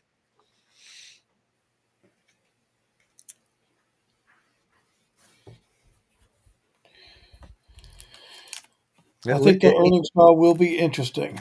He does say mediocre 150. No way. Yeah. It seems ridiculous, but I take screenshots of every time they post it, Mike, because I think it's going to be funny. It's going to be funny if we get a little run up to revisit some of these. I'm telling you, it's going to $1.50. They want to bankrupt the company. You love doing that. Oh man, I want to bankrupt the company. That's why we just came out with pizzas to get us more revenue. And God, I don't get it, man. Like, how much more revenue do they need to try to? I don't get it. Like, they're trying to make more money. Mediocre. I got the funniest comment this morning. A guy was very angry that they keep on coming up with new revenue streams. How dare they? How dare they, mediocre, come up with popcorn shipped to the house? How dare they come up with in-house candy? How dare they come up with donut holes and now pizza? How dare they talk about doing private label alcohol inside the theater to try and capture more margin? Think of all the wasted money, mediocre, that they spent developing these products. That was the gist of his comment. I just want to know where our brewery is and our chocolate factory. And I just got to sit back and wonder, what the heck are these people wanting this company to do? Just sit still and do nothing? Like, they only have two choices, really. Close down a bunch of theaters and get sued the bejesus out of them for breaking leases. Try and sell theaters to a market where nobody's buying. Sell leases. Or increase revenue, which requires a little bit of CapEx. And if they can't do any of that, what do they do, Tony? BK? Before they do that, what do they do? Dilute? There you go. Like, guys, you've heard the phrase, it costs money to make money, right? Yeah, they're spending a little bit developing these new product lines. That's what capital expenditures is. I don't understand what these are long-term investments that, if the industry grows, if box office grows, will pay off. Is it a gamble? Sure, it's a gamble. You're gambling in this play on box office growing. That is all you're doing. Even me, mediocre, you, we're all gambling on box office growing. There's only two ways out of this play. The company gets decimated because box office never grows, or it grows and they're going to be just fine. What do you think is likely to happen? That's your choice. Do you have a different thought? Anybody? I just want people to realize it's quite simple. If they don't make any revenue, they have no choice but to dilute their shareholder, or it goes bankrupt and we all lose. I don't understand how people don't see that. I personally don't care what anybody does with their position, to be honest. I'm just saying, yeah. I see just do a couple of comments here. I'm going to read out mediocre. Jorge says, I've been trading between 290 and 340. Easy money. We have some people that are in the Discord, a couple that are day trading it like that. Jorge, I have not been doing that. I've been the frequency of my trading. I'm not trying to swing trade AMC unless I'm forced to.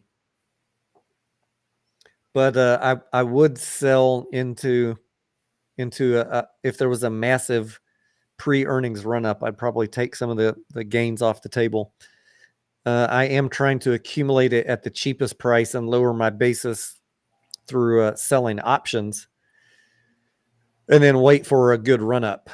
But that is a strategy that sometimes requires that I hold it for 1, 2, 3 months. And I'm okay if I got to hold it longer than that, as long as I'm not losing.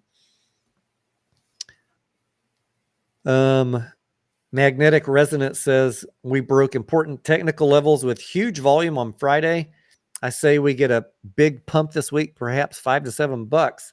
That would be fantastic, especially for anybody that bought in below $3. Let me pull up the chart here.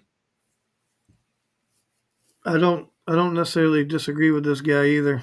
Oh yeah, look at that. Look at that huge candle there, mediocre.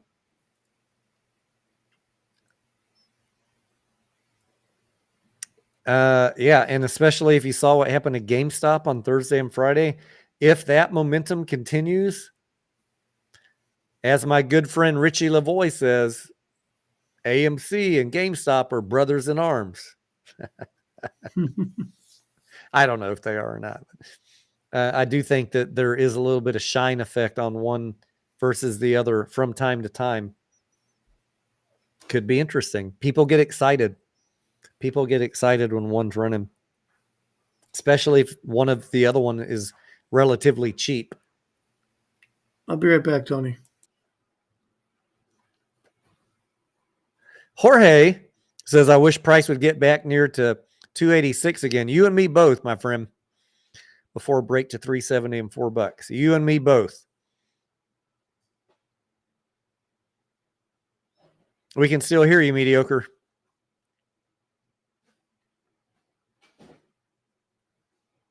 Oh, wait, maybe can y'all hear mediocre? I hear him in my earpiece, but I think it's from Discord.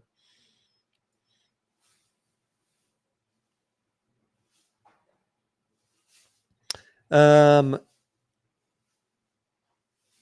night, Jorge. Thank you. Mike says, owning the float. I'm coming back to YouTube and pumping AMC so all you guys can make some cash. All right, Mike, let's freaking go. In front of AMC or in front of Regal is the real question. Mike, I don't think you were here earlier, but I bought some IMAX also. Just a handful. And I got called out on my AMC shares on Friday. I had $3 strikes on my covered calls. So I'll be in cash on Monday morning trying to decide what to do with the money I allocate towards trading AMC. Tough times. I hope it keeps moving. I'll jump in and ride the momentum.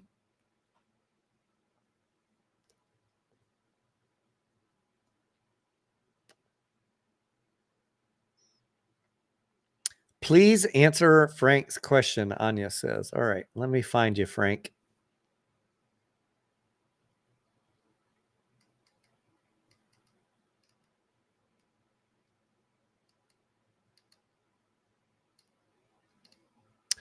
Oh, he's over on Mediocre's channel. Okay, here he is. He says, I'm not seeing everyone's chat in the chat window, only guests. You guys know why. Frank Esposito, look at the chat on YouTube. Actually, here in the video. You guys can see the restream chat, right? Here, I'll take it away. I'll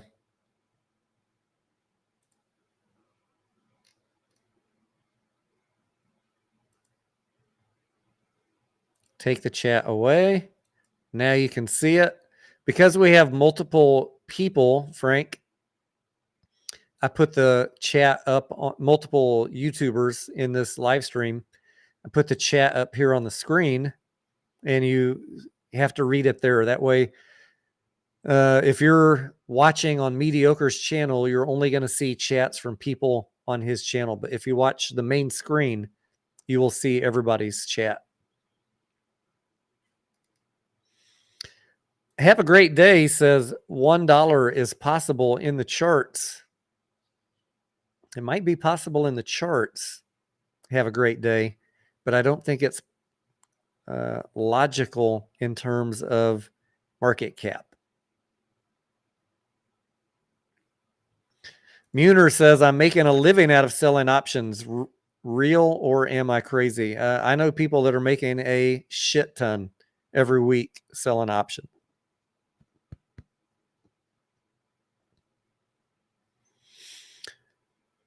It all is relative to your position size and your timing on the trade. There are guys in the Discord that are, selling them sometimes first thing Monday morning for 5 cents. And then I wait till Tuesday and sell them at 18 or 20. There are other weeks where they sell early on Monday and make a lot, and I wait and I have to sell them for less. It's all about timing. It's about timing and your strike price and how many shares you have that you're selling them on. Kevin W., what's up, amigo? He says, just logging in after months of ignoring stock talk. It's sounding like I need to day trade this now instead of buy and hold. I don't give any specific advice, Kevin. I did say at the beginning of this year for me that this was going to be a volatility trading year for AMC. Why? Because the company's actively diluting and box office is expected to be flat. Knowing that box office is going to be flat tells me that revenue should be flat. So I should not expect any meaningful run-ups. Could want to happen? Yes, please do. But I'm not going to live day to day counting on that. I'm going to live day to day trying to make the most money I can trading it intelligently. So that's my plan. You guys do whatever you want. Absolutely, Tony. Well said. Have a great day, says AA wants to ruin the share price so his Apollo buddies have a chance to buy AMC. Maybe so, but you know what? If he ruins the share price, guess who else can buy it? Mm-hmm. Guess who else will? Why would they buy it? Why would they do that? Have a great day. Because they're what? Buying it cheap, waiting for it to run up? Fine with me. Mediocre, how much did you buy when the price tanked when Antara got it for 68 cents? How did that work out for you, Mediocre? It worked out really well. It worked out really well. Are you mad that Antara got a cheap price? Not at all. Thank you. Because why? You traded with the big money. Guys, fucking pay attention. Pay attention. Quit being so negative. I had thousands of shares of APE. Pay attention to what the big money is doing. If it goes down and you think it's going to go down because Apollo's going to buy, maybe you ought to ask yourself, why are they buying? Maybe you should think about that. Why do they want the company if it's going to go bankrupt? That's a good question, Tony.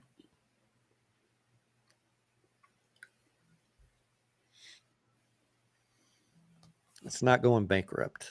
I just see that as a very low probability outcome. He's got a lot more shares to dilute with. GT, what's up? He says, been a minute since I hung out with y'all. Welcome back. Learned a lot over the past few years. He says, Tony is the real deal. Thank you for your time, Tony. The most hated YouTuber. Thanks for hanging out with me. We're trying to get Mediocre to the number 2 most hated YouTuber. No, Tony's trying. I'm not really trying. Frank says he bought Ape and AMC when Antara bought. Gus says Adam Aaron haters are all females. Well, some of them identify as male, Gus, but I can't say what's under the skirt. I don't know. Markets with May. Anya says, how come I'm trying to get the screen side by side. Oh, it's because I have this on here. Let's get rid of that. Anya says, Marcus with May says, no one will let AMC go bankrupt. I trust her brains. Yeah, Anya, none of us know for sure. And I'm sure May would tell you that as well. But guys, I know there are YouTubers out there telling you that private equity wants to buy up companies to bankrupt them. I want you to think about the logic behind that statement. We live in a capitalistic society where people make trades to make money. Who makes money when something goes bankrupt? Nobody. Unless the company has assets like IP, patents, real estate that they can AMC flip. doesn't though. Right. If they have assets that you could flip profitably in a bankruptcy, maybe you could make that case to me and maybe I'd agree with you. What does AMC have? It doesn't have anything. They barely have cash. They have no real estate to speak of, and they've got negative 4 or 6 billion of liabilities on the balance sheet. There's going to be no winners in bankruptcy. Even if they took it bankrupt, the lenders are going to lose most of their money. They'll own a non-profitable company that they'll have to recapitalize by forgiving all the debt, taking new equity, and then maybe one day flipping it. I don't see the logic in doing that. You're going to take a multi-billion-dollar loss to hope to make it up in a couple of years when everything is fixed. Doesn't make sense to me. AMC is not a great bankruptcy target. You know who would be a great target for someone to come buy it in bankruptcy for pennies on the dollar, like what happened to Bed Bath & Beyond?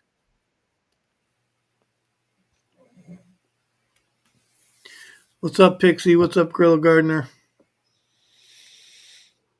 Yeah, I don't think bankruptcy's even. I mean, Adam Aaron, they've already said that it's basically off the table. I don't understand why people are still talking about that. Could it happen? Could a bankruptcy happen? Hey, I've said this before. If box office does not improve by 2026, we have a serious talk ahead of us. We have a serious talk because AMC cannot operate profitably at these levels. So if we're not improved by 2026, something will break. They have a year or two to try and fix it. And that is as long as they can keep the lenders happy. As long as they can keep paying the interest payments and have enough cash to pay the bills. And so that's why I'm watching cash burn and I'm watching box office. That's what I'm watching this year. And if I see it's not going well, what are we going to do, mediocre? I'm out. We're out. Done. Exactly. Tapping out, baby. Magnetic. We're not going to be doing the the Troika, Bed Bath & Beyond, Redbox, MMTLP. We're not going to be holding into bankruptcy hoping for a squeeze. No, not me. I'm not going to be able to do it, Tony. Can you do it? I will not. Someone said Pixie's in the house. I didn't see her chat. What's up, Pixie? If you're here, let us know. Gorilla Gardener, what's up, amigo? Mediocre, can you entertain them for a second while I refill my Absolutely. What do y'all want to talk about? Hit Mediocre with a tough question. Let's go. Somebody asked me something. Somebody asked him something about me. Is Tony really trading exactly in real life? Because Mediocre talks to me all day. Is he really doing what he says on YouTube? Tony's a bot. I'll be right back. Yeah, Tony's trades are legit, and I know this because I like to fuck with him about them. To be honest, I don't know that. I harassed him all week about the $3 call he sold because it just was too close to $3 for me, for my liking, you know. But I mean, they got a lot of premium. So I mean that's it. They trade. How's EverSource Energy doing, Anya? I haven't looked at it in a while, but I do still like it. You can't. I don't think you could really lose with that one. Hawaii Electric. That one still interests me. I'm not in it at the moment, but I look at it. I know Tony doesn't look at that one, but I do look at it. do you? I look at HE every week. Yeah. I like that one. I'm just waiting for the right time.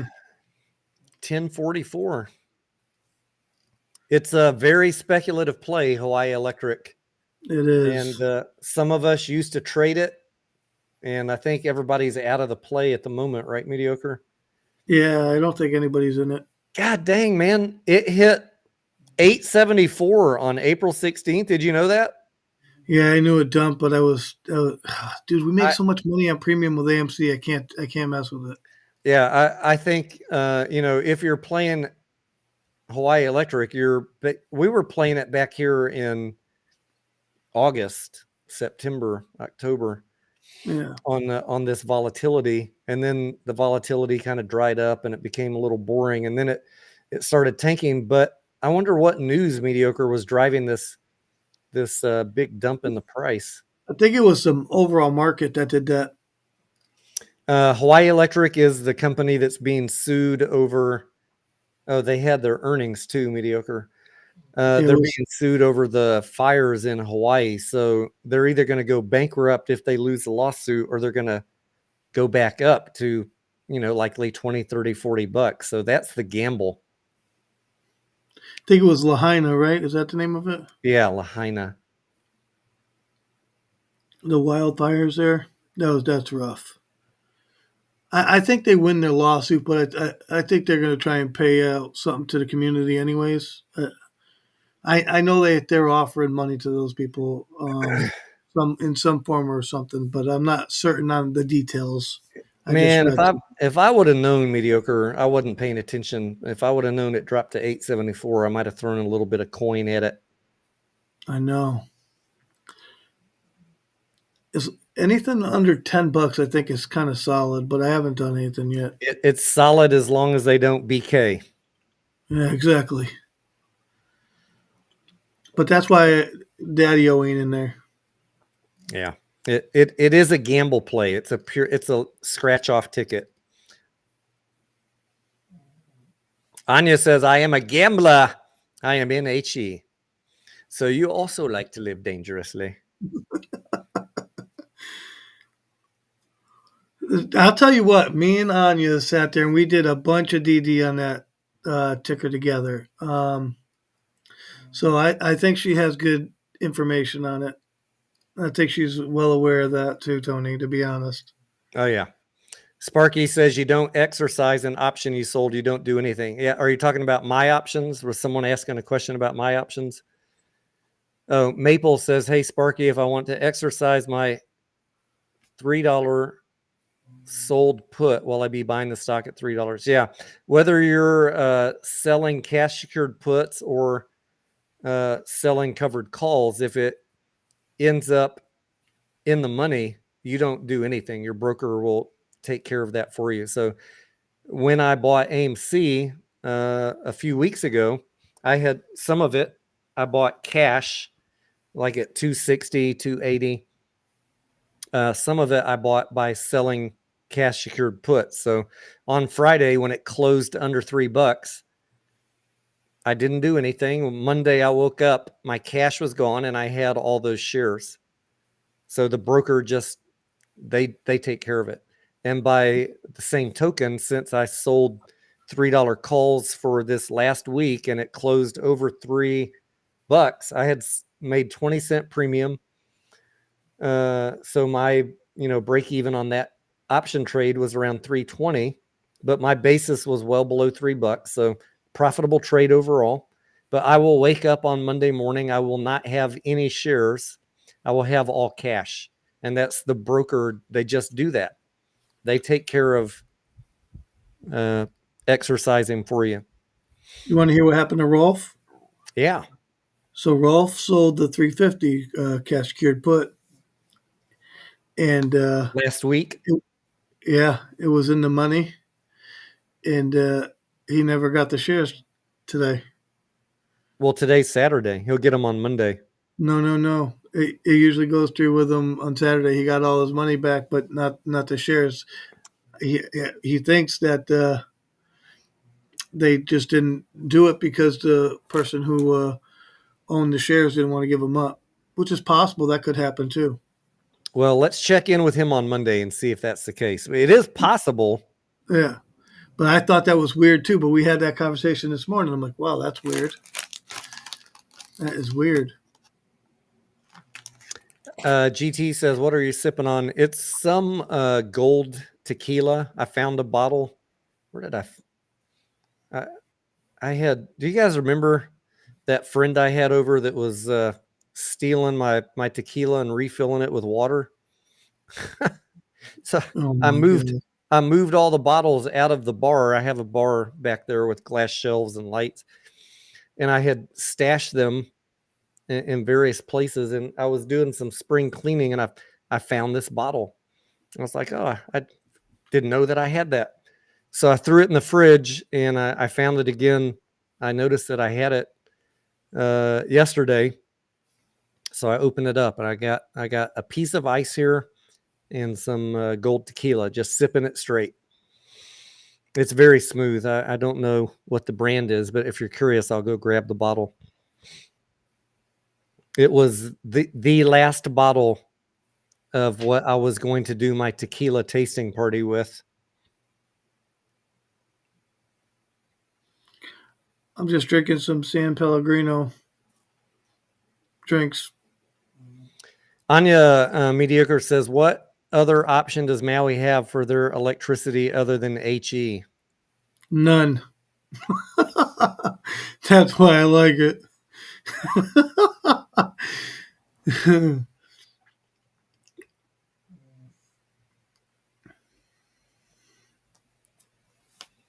I wonder how that would work if they bankrupt. I mean, clearly the company's not going to go anywhere. How does that work if they bankrupt? I don't know. These are one of the things me and Anya were talking about back when we were doing all that. It's how can they? They're going to need that company. That's the only electrical company in Hawaii. Maybe they bankrupt. They wipe out shareholders. They say, sorry, we can't pay your claim. And they just reorganize under a different name. That's the only thing I can think of. But yeah, I mean, the infrastructure, it's going to be the same infrastructure. It's going to be the same everything. The cats are stalking me behind my back, Mediocre, because they're getting hungry. Mama needs to get home soon.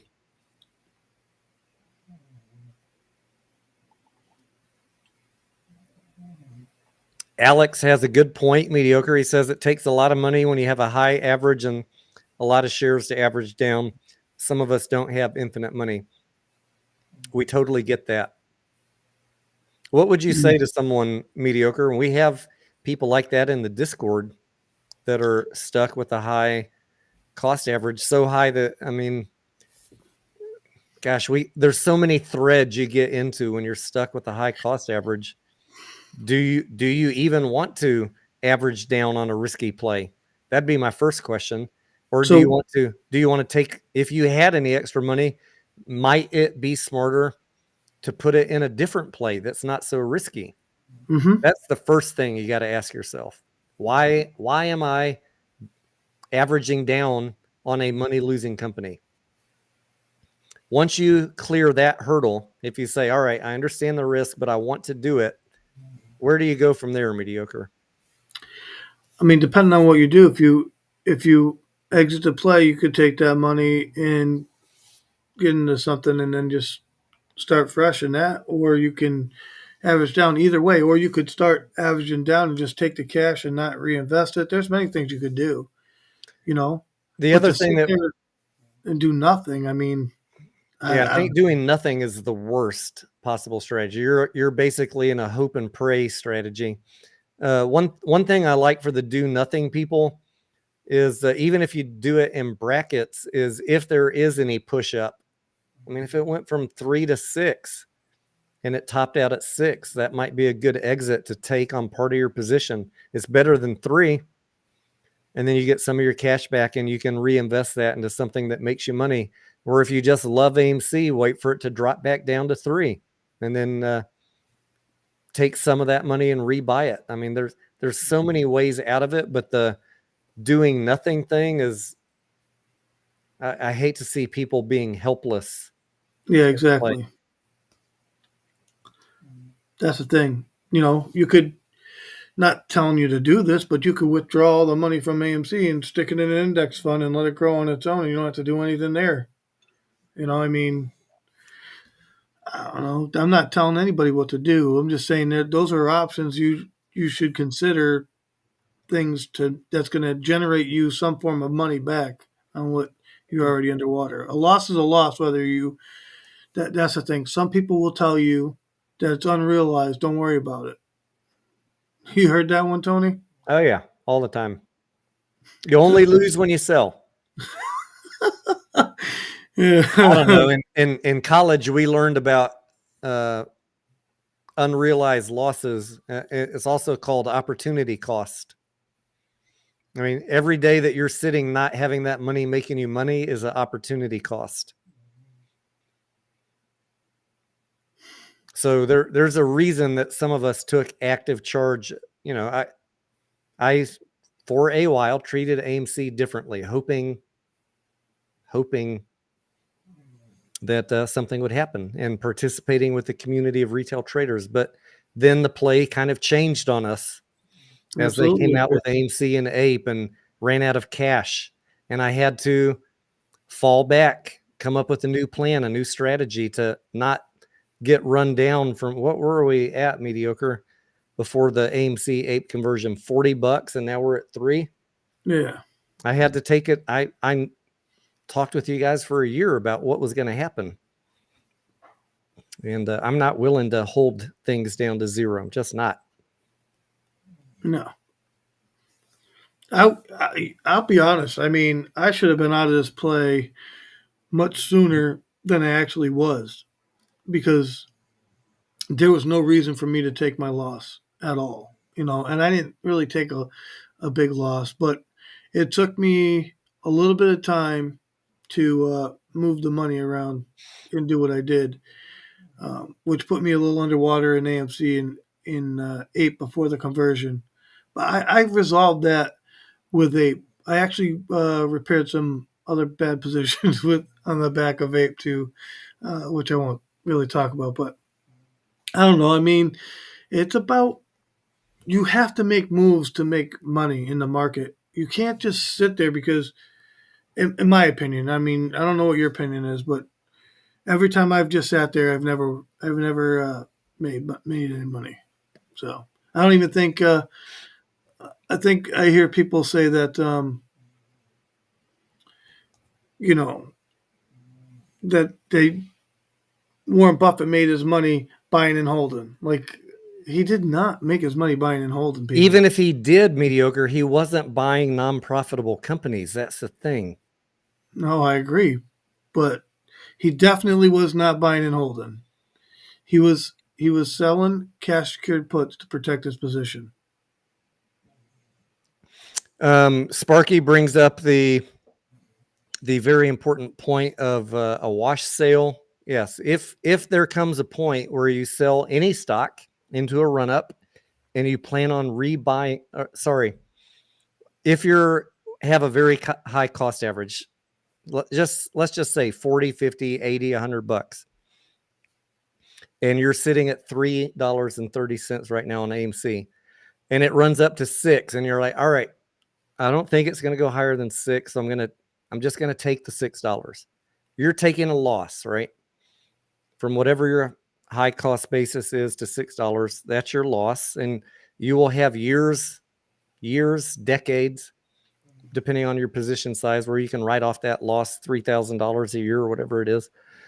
But you will have to if you want to take some of that cash and buy back in on a dip, if it runs up to 6 and you say, I'm going to take the 6 and wait for it to drop back down, make sure you wait 30 calendar days, or you will invalidate the ability to take the loss. That would be a wash sale. If you sell it and it drops to $3 the next day and you buy back in, you just blew your chance. So yeah, it's a taxable event at that time. So you don't get to claim taxes on that money, right? As a loss.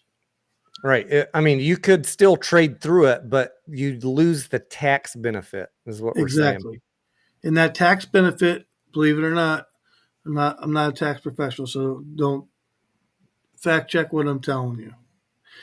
If you are down, say $10,000, just for the sake of this argument, you can only write off $3,000 a year in tax write-offs, but you can write it off for many years. It's not just 1 year. So you can write off 3,000 of that money this year, the 3,000 the next year, until you get back to your 10,000. But you can't do it all at once until you've exhausted the 10,000 write-off. Yep. So that's the thing. But if you don't really care about a wash sale, you're not going to pay any. A wash sale doesn't mean that just because you sold for a loss, that you got to pay taxes on that money, everything you accrue after that. That's really not what that means. You could still say you had 30,000, just for sake of argument, and now you're sitting at 10. You created a wash sale. From what I understand, you could trade back up to that 30,000 and not pay any taxes. Anything after that 30,000 is when you start paying taxes again. But I'm not a tax professional. I would say check with a tax professional on that, but that's my understanding of it.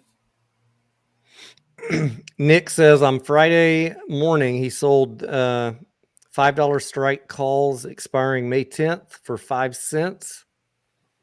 The option price was flat all day, as was the stock price, I think. But then they jumped to 15 cents a contract towards the end of the day. Well, we had a end of day run up, so we would expect that, right? Mediocre. We'd expect the contract price to increase.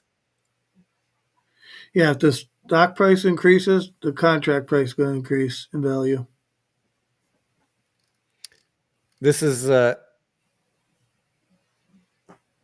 me make sure I'm on the right day. 5-minute chart, May 3rd. The first half of the day, the stock was trading down to flat. So that's why your option premium was flat. And then when you get this big move up, people, the market makers are going to adjust the price. Absolutely. Whatever the what do they call it? Black Scholes formula is going to implied adjust the volatility price. increases. And so, yeah, that's why sometimes when these guys are selling their covered calls first thing on Monday morning, depending on what the premium is, I might wait half a day or a day if I think the price is going to go up so I can sell for higher premium. I got lucky over the last couple of weeks beating some of them on the premium, but there have been weeks where selling first thing Monday morning, they made more money than me because the stock only went down the entire week, right? Mediocre. Yeah. I mean, the other day we did better than everybody else, including Daddio, who I help. I mean, it is what it is, right? It's all about timing. Yeah, they got, I think, 6 pennies, and I got 17. You got 20. I mean, it's only pennies, Tony. Who cares? I got 18 and 20 because I sold them in batches. So my average was 19. Yeah. I got 17, which I was very happy with. It's only pennies, Tony. Don't worry about it. It's just pennies. That cracks me up. It's amazing how much pennies add up when you multiply them times 100 and then thousands of shares. I know. It's amazing. Maple Blue says, if I sold my big loss on using broker A and buy back on broker B, will I still be able to use the big loss? You still have wash sale is it's the IRS. They don't care what broker. And Yes. from what I understand, and I didn't know this originally, even if you and if there's any CPAs or anybody who can validate what I'm saying, even if you sell shares at a loss to lock in a taxable loss, don't buy call options. Yes. Because it is my understanding that options still count as what's the word they use? The essentially the same, Equal. essentially Yeah. the same. Right. I want to say equity, but I don't feel like that's the right word. I'm not a CPA. I can't remember the word they use, but yes, you can't do it It's because essentially the same thing. So don't buy call options either, or your accountant's likely to tell you we can't write off that gain. You still have a wash sale. Just don't fucking trade the stock for 30 days, period. I feel like this would be a good topic to have a CPA come on and talk about. I want to talk about a few things. I want to talk about wash sale. I want to talk about pattern day trading. And what's the other one that we always run up against, mediocre, that people get hung up on? Pattern day well, trade. when you use up your balance, what's it called? I can't think of the name of it at the moment. Yeah. When you It when has, you when you buy a stock and then you sell it in the same day, and then what the you heck is that trade. called when you when I can't when remember you're what it's called. when you're trading on cash that hasn't cleared yet? What the You can fuck is only it do called? it 3 times. They'll get mad. I don't know. I don't know off the top of my head at the moment. I'll think of it in a minute. I'm wanting it is settled funds, but there's another word that your broker is going to spank you with, and It happened to Richie. I told him, don't do it. I can't remember it because I avoid it, but Now, shit. you can't trade with unsettled funds. That's really what it's It, about. I know. Yes, it's settled cash versus unsettled cash. Good faith. Thank you, Good faith. Yeah, Dennis. thank That's you. it. That's it. It's a Good good faith faith violation. violation. Thank you. God damn it! I hate getting old. You just forget stuff that you should know. You if you are in a cash account, guys, you don't need to worry about pattern day trading. That only affects people that are in a margin account. But you do need to worry about good faith violations if you're in a That's cash it. account. Right. So you don't want to buy something and sell it the same day if you are exceeding, and then rebuy something else if you are exceeding the amount of settled cash in your account. That But might be over some people's heads. Maybe if you're interested, I'll do a video on it. if you are in a margin account and your broker deems that stock highly volatile, so they don't allow you to trade with margin, you could also get a good faith violation. If, if you don't have $10,000 in your account, I would say why are you letting your broker put you in a margin account? First of all, call them up and tell them switch my account to a cash account. If you don't have 10,000, it's 10,000, no, 25,000, right? Mediocre. Yeah, If 25,000. you don't have 25,000 in an account and your broker has you on margin, you might want to think about calling them up and saying, can you switch this to a cash account? Because then you can day trade without worrying about pattern day trader. They're not going to nick you on PDT if you're in a cash account, as long as you're only trading with settled cash. Yep, your money. But the downside to that I've noticed is if you're an options trader trading spreads. That's Explain. so if you're an option trader trading spreads, they require you to have a margin account.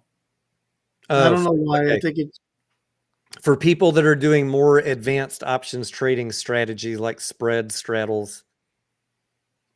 strangles, iron condors, all that crap. Gotcha. All right. I don't Or typically do or those. or So poor man's covered calls, right? The poor man's covered call. strategy is a spread strategy. You can't do it without. Tell us what that is again, because we discussed that last week. Refresh everybody the poor man's covered call. A poor man's covered call is when you buy a deep in the money call option it's a leap option with a far out expiration, and then you use that option to sell call contracts against it. So you have to do a math equation to make sure it's going to work out. So if the near term call option you sold goes into money, all you're going to do is cash in your deep in the money call option to pay that back, and you're just going to collect the premium in between. So let's look at one. Let's look at one just to, if could we use the January 2025? It's not no. You got to go to like 26 because All right. 25 is not considered really a leap. All right. So 100 shares. That At $1. let me go to call. All right, $1. Yep. It's at 240. 240 is the bid. All right, so 240. It would cost you $240 versus $330 to buy 100 shares. So you're saving what? 90 cents? And then you're going to sell the calls against that. So you could buy 100 shares. You could buy a leap with a dollar strike price for $240 versus buying 100 shares for $330. But then you immediately sell a covered call against that. Did I get that straight? Yep. That is not a strategy I have employed in all of my years, mediocre, but I'm gonna try it just for the fucking fun of it. It works. It's the same thing as what we're doing. The only difference is instead of holding the shares, you're holding that leap option. And as long as the math works, where you're selling your your weekly option that you're selling, as long as when that goes into money, you got enough money to cover all the expense and you just take the premium, there's no problem. But you want to, what your goal is to keep that dollar option and hopefully pay it off. You know what I mean? You want to pay it off. You want to get enough premium so you own that thing for free. You could ride it into 2026 and collect on that. Or whenever this thing spikes up, you could sell it back to the market, Yep. Michael, $8. Michael says, what happens if you sell part of your shares at a loss, then you buy them back at a lower price? I would say make sure that you're waiting 30 days, Michael. Then you don't have to worry about what happens. Yeah, because that creates a wash sale. If you sell any of them, it creates a wash sale. I can tell you from day trading where I don't care about wash sales because sometimes I'm jumping in and out 2, 3, 4 times on a play, sometimes at a loss, sometimes at a gain. If you sell at a loss and then immediately rebuy back in, the broker is going to add that loss onto your cost basis. So it's complicated to explain, but if you bought at $4 and sold at $3, so you had $1 loss, and then you buy back in, it starts trending up. I'm going to buy back in at $3.50. Your account is likely going to show that your cost basis is $4.50, even though you just bought in at $3.50, because you had $1 loss. It was a wash sale, and the broker's like, add that loss. You just nixed your loss, so we're going to add that into your basis. Your basis is now $4.50, even though you only paid $3.50. It's going to show on your account as your basis is $4.50. If that makes sense. If it doesn't make sense, just try it sometime. For me, I don't worry about that crap because I know I'm going to make my money back. I'm not worried about if I'm going to get a tax break or whatever, but I'm not telling you to do that. I'm just telling you I don't care. If I'm day trading and something is going down, but then it comes back up, I'm not worried about the wash sale. I'm worried about following the momentum. Obviously, in a play like this, the the dynamics of that changes. So I have sold positions where I mark on my calendar, set an alert for 31 days. You can trade this stock again. I mean, some of you are down 90%, so I wouldn't suggest you do that. You You want to make sure you capture that loss. Wait the effing 30 days. You don't want to Yeah. blow that. Believe me, you ain't gonna miss nothing. I'm sorry, I had to say that. Brutal. You're brutal, mediocre. I'm trying not to be, Tony. I'm trying to be good. All right, let's talk about another topic real quick, and y'all can keep firing questions, but I want to bring up let's see, just for fun, because I was watching a lot of drama on Twitter, and mediocre, I know you're not on Twitter as much as me, but the Mullen gang, mediocre. Here's something funny, and maybe this will dovetail into an AMC discussion.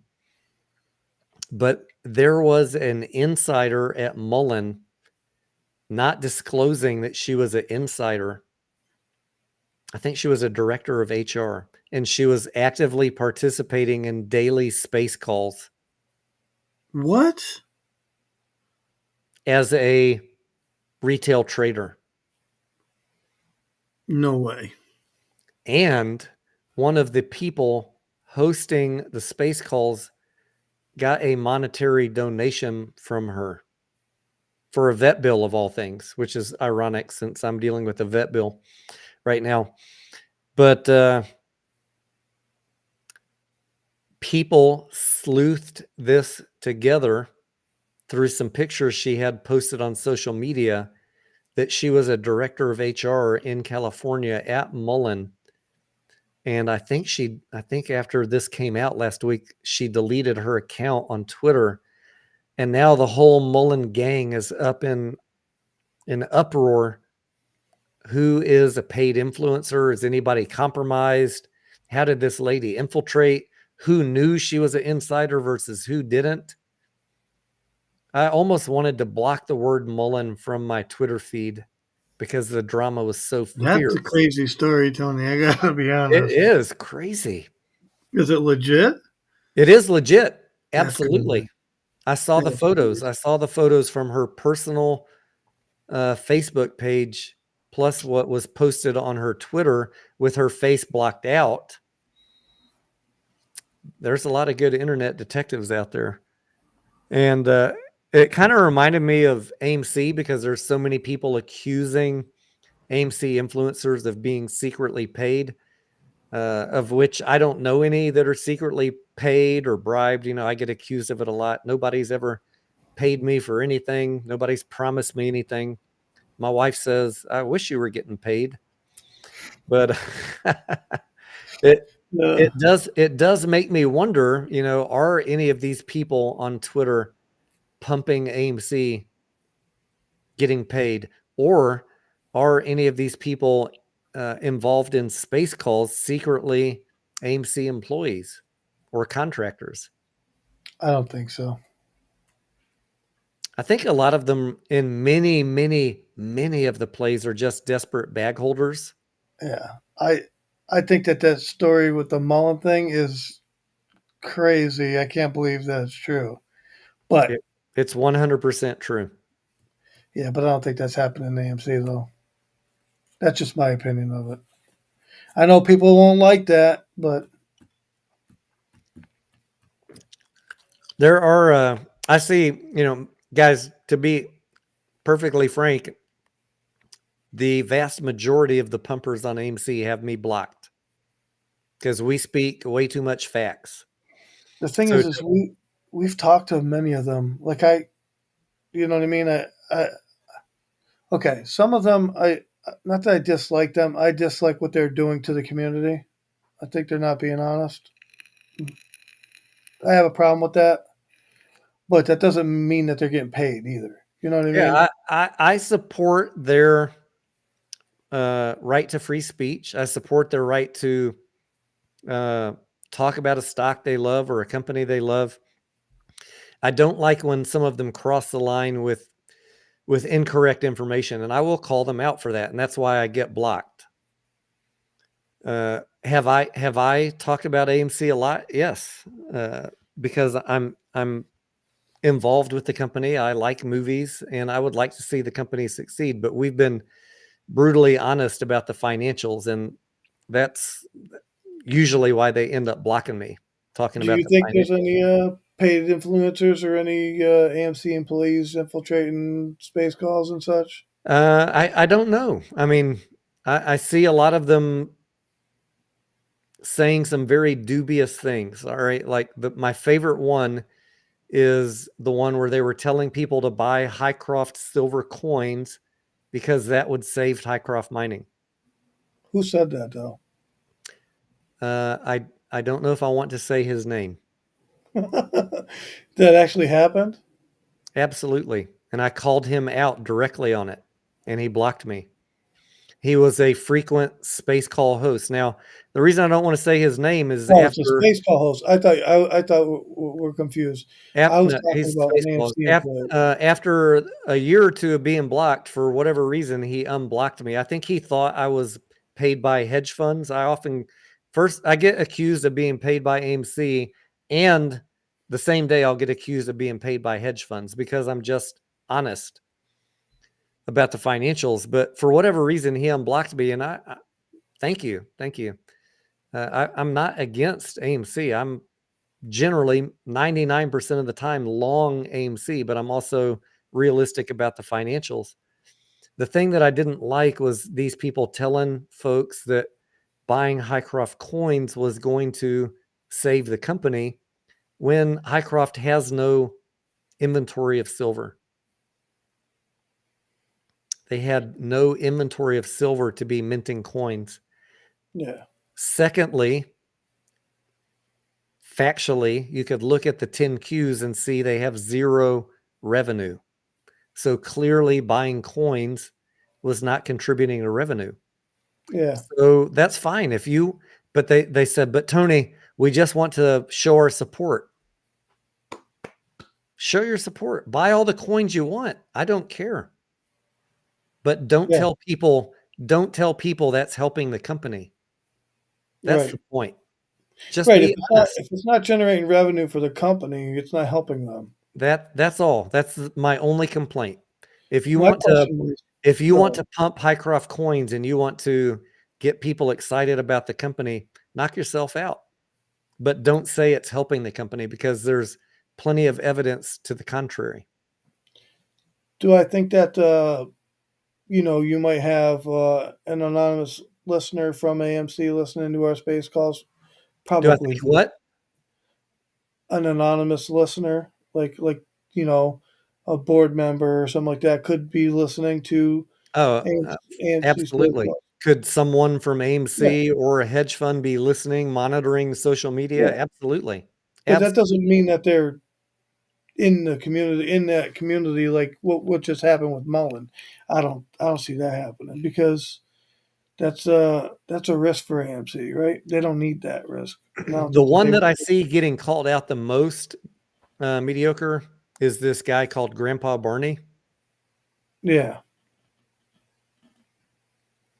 I don't think I actually know Grandpa Barney, so I'll defend him and say 100% he is not Adam Aaron. He's not a shill. He's none of that shit. I want to play a little clip.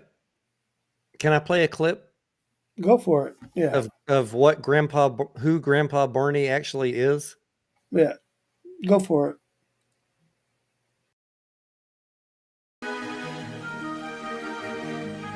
I can feel the power, I can feel the power. Feel the power. Yeah, money that is time and hour. Yeah, I better activate the power. Grandpa Barney is a lineman up in the northwestern part of the U.S. He's not Yep, Adam Aaron. He's not some secret plant. We talk to him frequently. Voice chat. I don't know if I've ever seen his face. I have. You have? Yep. But yeah, he's not Adam Aaron. He's not some plant paying people to push an agenda. He's just somebody who likes the stock. Yeah. He's got. To be honest, he used to go around everybody's YouTube channel back in the day and try to help them and all that. But he doesn't do that anymore. He doesn't do it because he doesn't. Because he figured out what? He figured out that a lot of it is nonsense. I'll just say it that way. We'll leave it at that.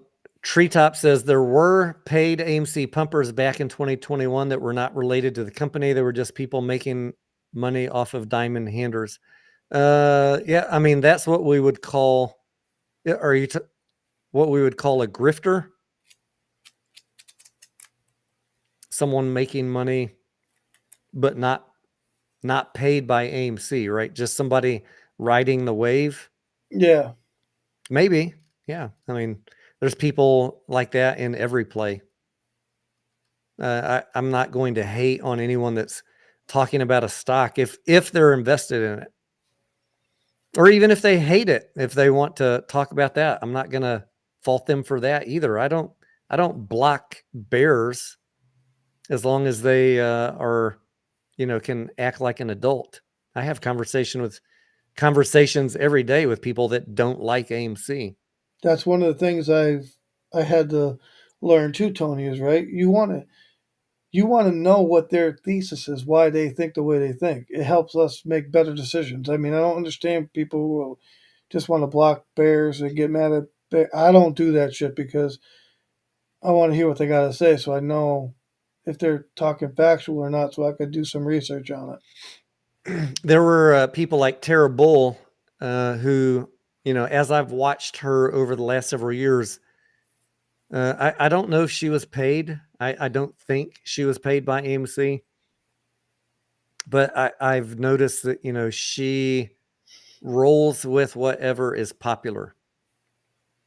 Whatever is popular. Tesla, Trump. She's very good at managing her social media, like in an enviable way.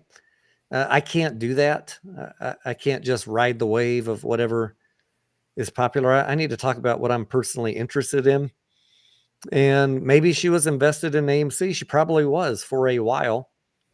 And then she moved on. Does that mean she was paid? I don't know. Here's what I'll say, guys. Here's what I know. Having taken the FINRA exam and knowing the rules, if you are paid, you must disclose it. And if you don't disclose it and you are paid, you are in violation of the regulations, and you are subject to penalties by the SEC.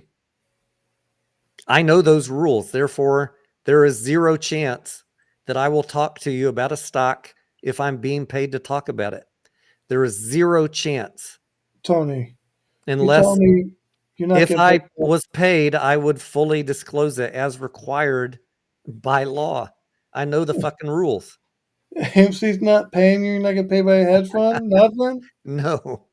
What the fuck? You don't got a check coming from Citadel? What the fuck, Tony? Tony, you think I'm getting paid? Oh, I don't give a fuck about nothing. It's just it's a very interesting conversation for me because of what happened with Mullen. And I do wonder about people like Tara and Trey back in the day. I think Trey was just a very, what's the word? He was a neophyte investor. He was very excited about AMC. He was right. His timing was lucky. And I watched him push the message long after this play started dying until he realized he was pushing a message that that was not factual, and then he just quit. He raged quit. And we've seen a lot of people do that, right, Mediocre? We've seen a lot of people quit because they're pushing a message that is not factual. Yeah, I don't. Or they learned enough to realize that what they believed was not true. Exactly. I think that's most likely what happened with Trey, in my opinion. I think he he came to the realization, just like I did, that we weren't going to win the fight because the way the market's designed, right?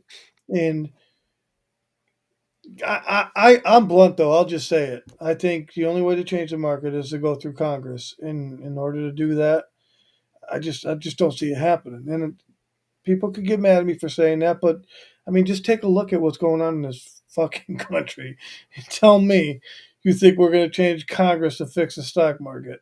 There's And I nobody just on our side. There's 0 people on our side.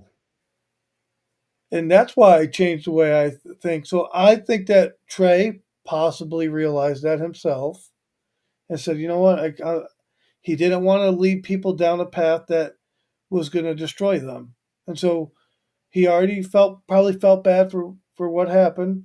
I don't know if he did or didn't, but so he just. I think he truly did. I mean, he I did made too. money. He made money. Mhm. And then he tried to continue engaging with the audience, hoping it would have a second squeeze. Even I thought it would have a second squeeze So did I. in 2021. But then things changed. Right. We should have never denied the dilution.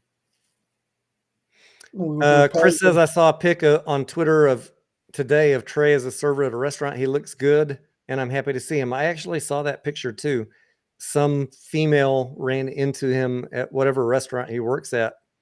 And yeah, he looked good and he looked happy. He's put on weight. And I hope he's doing well. I don't talk to him on. Someone asked me if I did a live stream with him. I don't remember ever doing a live stream with Trey. I remember being on with Short the Vix. I did one live stream with him, kind of like an interview style. I remember being on one time when AMC was pumping and we were all excited and happy. We had like a multi streamer chat, and I don't remember who all was in there, TMI and a couple of other people. Like one day, I don't think Trey was in that. I've in the past 3 years, I think I've talked to Trey where he responded one time, and that was when he quit. There were messages I sent to Trey back in 2021 trying to help him understand this play where he did not respond. And I don't blame him for that. He had hundreds of thousands of people watching him. But my frustration of him pumping this play as it was running up was what actually made me create the YouTube channel. Because I was selling my call options as he was buying. And I was like, what the fuck are you doing? But when he quit YouTube, I was like, hey, man, I respect your decision and I wish you the best. And he wrote back and said, thank you. I think that, to the best of my recollection, that is about the only communication that I've ever had with Trey. I mean, I've had some private chats with him on his Discord, but nothing. Like I never wanted to do any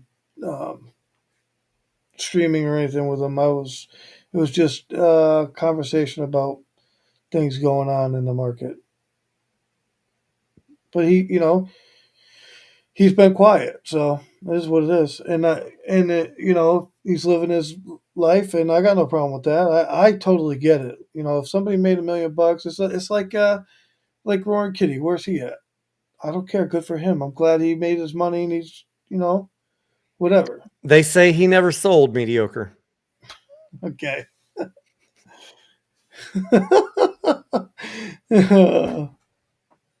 I knew you were going to say that. I didn't even mean to spit his name out. What do you think I think, Tony? You think I think he might have sold? I think he probably sold personally. So do I. In fact,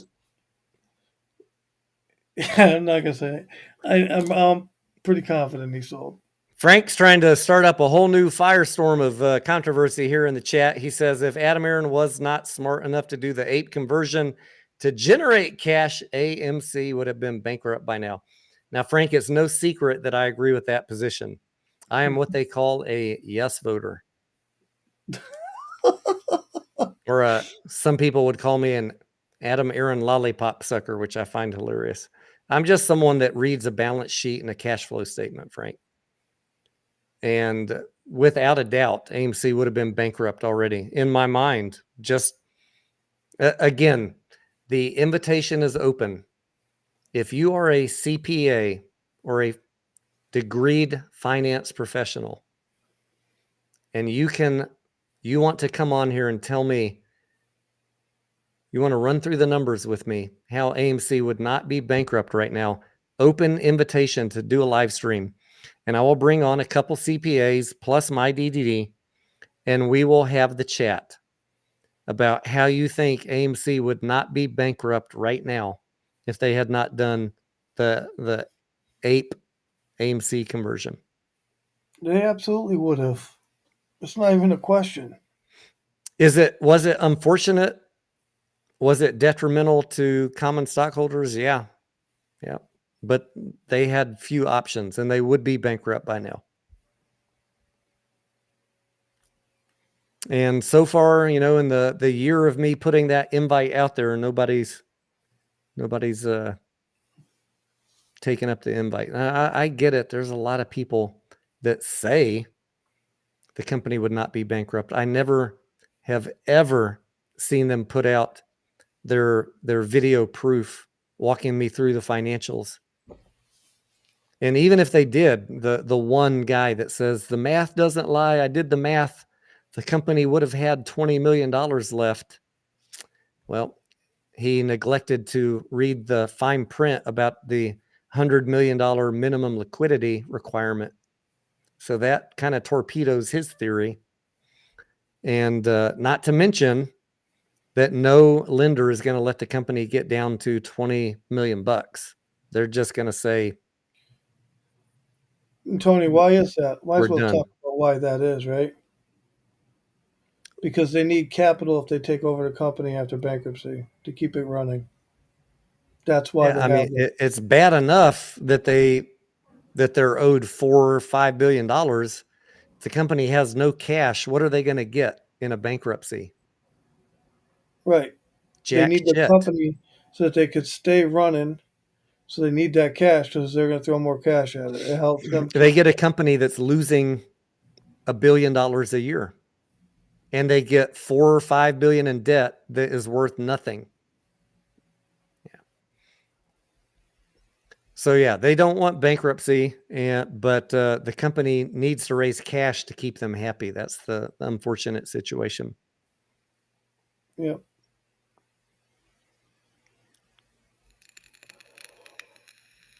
Yeah, it was what I was trying to say, Tony. I don't know if you understood me or not, but the reason why the lenders want them to have that extra money is if they did end up going BK, the lenders had that money to keep the doors open. Yeah. That's why I think that's there. To protect the lenders, not to protect AMC. So they're not allowed to drop below a certain price, a certain amount of revenue, or not revenue, money on the balance sheet is what I'm trying to say. Gus says, is anybody here a Dwight Yoakam fan? I am a Dwight Yoakam fan, but I can't think of a title off the top of my head, so I guess I'm not a diehard Dwight Yoakam Tony, he fan. called me at 3:00 in the morning and asked me about Dwight Yoakam. Gus called you at 3 a.m? That's why I don't give out my phone number, mediocre. Oh, God. He was drunker than a skunk, too. There's only 2 people that have my number after 3 years in this play. I'm not one of them, so don't ask. No, you are one of them. Why you gotta let the cat out of the bag, Tony? Gus says, Tony, you're next. I can guarantee you, Gus, in the middle of the night, I do not answer my phone. Did you answer the fucking phone, mediocre? Yes, I did. Oh, Lord. Hell Gus no. is my buddy. I even woke up the wife for him. He wanted to ask the wife about Dwight Yoakam. Gus, what is your favorite Dwight Yoakam song?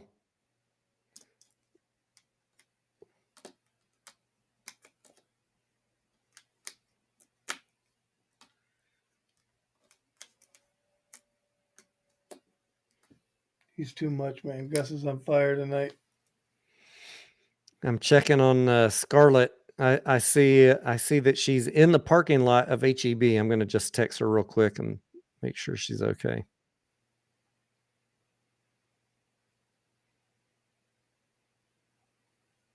She's been known on a very long day, Mediocre, to fall asleep in her car.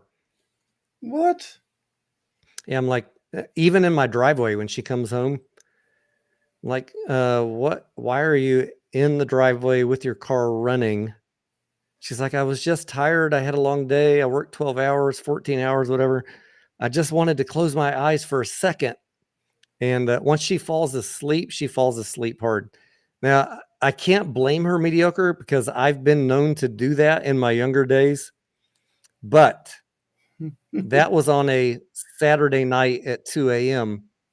where I came home 3 sheets to the wind, parked in my driveway. I was like, you know what? I'm just too drunk to walk up the stairs right now. I'm just gonna close my eyes for a minute. But in her case, you know, that is not what's going on. I know last night she got home from work around 1:00 in the morning, and then she had to get up early this morning to go buy birthday presents for our niece because we had a birthday party to go to this morning. So I think she only got a few hours sleep last night. Yeah, you told me about that already. I worry about her, you know, falling asleep in a parking lot. She works long hours over there, she's on the move. She's on the move. She's on the highway. Well, that's good.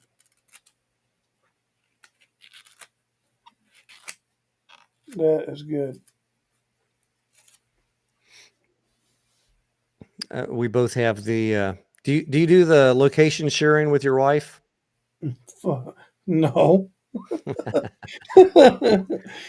she might do the location sharing with herself, you know, share my location. Yeah, I'm not a big fan of that. Like I don't think that you should invade somebody's privacy like that. But after a couple incidents, Mediocre, where she fell asleep in her car, like at the Container Store or HEB, and like I get worried.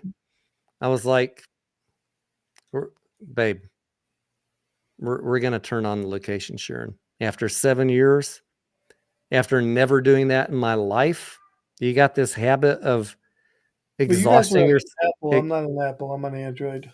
Huh? You're on Apple. I'm on Android. We both have Apple. Yeah. So I did it for her own safety and protection because, like, I don't like wondering where she is at 11 o'clock at night and she's asleep in her car. Like, it's fine if I can see that she's at Container Store. Like, I know all my kids do that. You know, Snapchat does that, right? Who does that? Snapchat. Shares your location? Yeah. I don't have Snapchat, so I don't know. Neither do I. But my wife and all my kids do, so. GT says, play some background music. I do have the ability with Restream to play background music, GT. Two things. There have been people that have complained when I play background music because everybody likes a different genre. So what genre do we pick? What genre do we pick to make everybody happy? And then the other thing that I worry about is copyright strike. Like, I'm working hard for these pennies, GT. Maybe, you know, Restream, in fact, the software that we're using has built-in music. I could turn it on right now. But I don't know how YouTube is going to look at that music. Yeah. I don't know. And I paid for Music Box or one of those streaming, Save for All streaming. You know what happened? Every time I used it on a live stream, YouTube copyright striked my live stream, and then I'd have to go through an appeal process, and then Music Box or whoever, they'd have to go in, and every song I played on the live stream, they'd have to send in, oh no, he's clear on this song, and they'd clear 99 of them, but not the 100th one. It was such an annoying pain in the ass. I canceled that thing within the first week. So yeah, Gorilla. Hopefully I get my boat in the water this year. That'd be nice because I want to go sleep on the boat and just chill. Six Take Sun my says, laptop, my internet with me. hey, Six Sun, while you're here, is that you in Discord that DM'd me?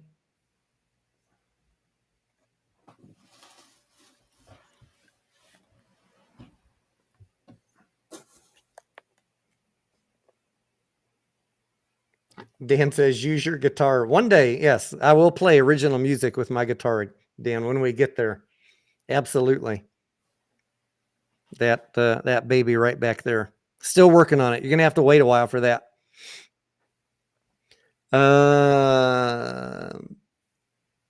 Michael says, no music because you have people that can't hear you talk. We do have some hearing impaired people that watch the channel, and then they complain about the music too, like I can't hear y'all talking. I would, believe me, as much as I love music, I would love nothing than just to be jamming out to my favorite whatever, The White Yoakum song. Dwight Yoakam, yeah. Every day I have a different genre that I listen to. A lot of it ends up being country western, but whatever it is, I grew up in the 80s listening to Iron Maiden and Van Halen and Scorpions. Then I went into the 90s with the pop music and the dance club stuff, and then I switched into country western. I have a wide variety of music interests. So I'm never going to be offended. But every time I played music, somebody would complain on these live streams.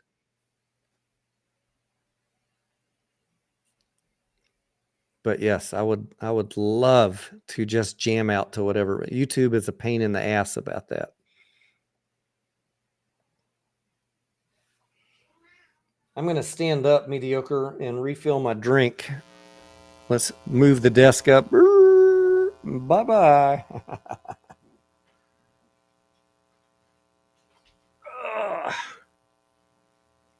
Dan says he can come on and sing karaoke. We can do that, Dan. Let's do that. Six Sun says it is him. Okay. I did try and call you, Six Sun, the other day. I don't know if you saw that, but we had that vet emergency. So What's I up, couldn't. Scarlett? Scarlett? Didn't know who you're talking to? I'm talking to Six Sun. Oh, my bad. All right. I will approve you in the Discord. I just wanted to make sure it was you because we get copycats in there sometimes. And by the way, Six Sun, can you refresh my memory while we're here live in the chat? And I'm going to refill my drink, and then I'll come back and look at your answer. Are you invested right now in any of the meme stock plays? That is my question, and I'll be right back. Mediocre, go ahead and take a question. Frankie wants Tony to play the guitar. I agree with Frankie.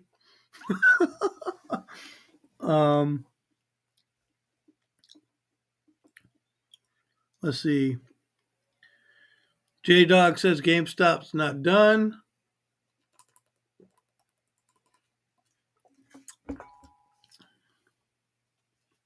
What else we got? Let's go down this list.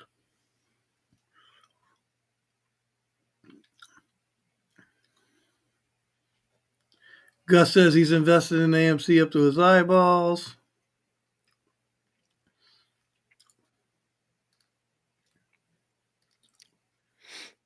Six Sun says he is still invested in some of the meme stocks. All right, good enough for me. GameStop's not done, J-Dog. I hope not. I'm thinking about doing a live stream starting pre-market whenever I wake up, 4 a.m. or so on Monday. So if you're awake early and GameStop's moving, tune in for that. I got out on Friday. Please go watch my GameStop TA video, which was uploaded just before this live stream to catch up on where I'm at on the GameStop trade. I took my gains on Friday at the end of the day, and if it's still moving Monday, I will be getting back in.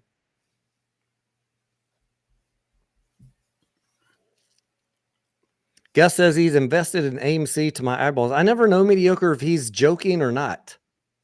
He's joking.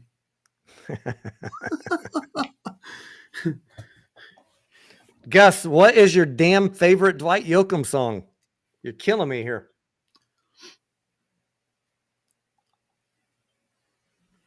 Gus got all his money. He's just selling puts now. He doesn't care about nothing. The best thing about the way we trade is, if you're holding a long position in AMC, once you sell your covered calls on Monday or Tuesday, whatever day you do it, you're pretty much easy, for the rest of the week. Whatever happens, happens. And we don't have to babysit it. We still chat about it a lot, but we've already rolled our dice for the week. Roll them dice, baby. Let's go. If you are just tuning in and you missed all the earlier conversation, Mediocre, you still have all your shares, right? Absolutely. I lost my shares on Friday at a profit, but I'll be in cash on the AMC portion of my portfolio on Monday morning and trying to decide what to do ahead of earnings. Not by choice. I didn't want to get exercised. I should have sold 350 calls instead of $3, but I got greedy on the option premium. So it is what it is. We'll deal with it this week. That's a good song, Gus. 1,000 miles from nowhere, Tony. You should play it on the guitar. 1,000 miles from nowhere. Yeah, I know that song. I'm not a singer, guys. There's a reason I took up country western dancing and not singing. You got bars, Tony? That is a good song to dance to, though. I like that song. That is how I met my wife, by the way, for anybody wondering. Country western dancing. It's how I met 90% of all of the ladies in the last 15 years. What a fucking opener. Do you want to dance? In Texas, it's just impolite to say no. Be it salsa or country western, everybody will say yes one time. But then it's up to you.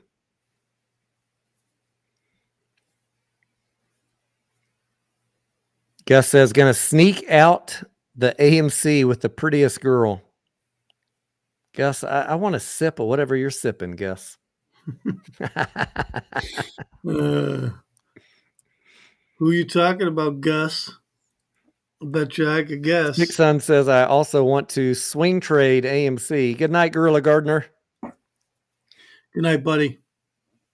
Gus says, grab her and pull her in tight. That is right, my friend. What is that phrase? Yeah, you don't even need to worry about some cheesy opening line. You just got to have a modicum of rhythm. And I've seen people that don't even know how to dance do just fine just because they're willing to say, do you want to dance?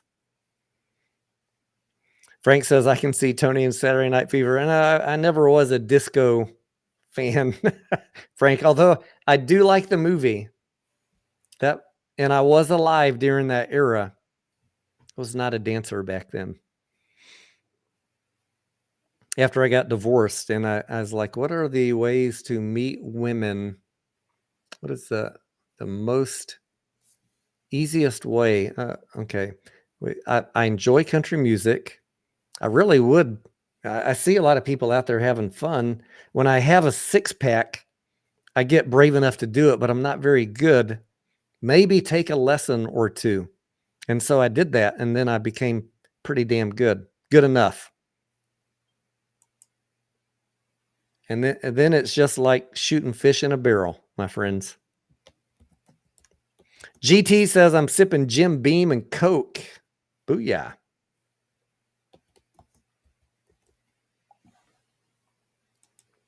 Dan says, Kurt is the king of pulling women. You're talking about my friend Kurt? Kurt is he's definitely a player. That there is a reason why he and I hung out, because we both had the same strategy, Dan. And there's a reason why when my wife met him, she's like, you're not allowed to hang out with him.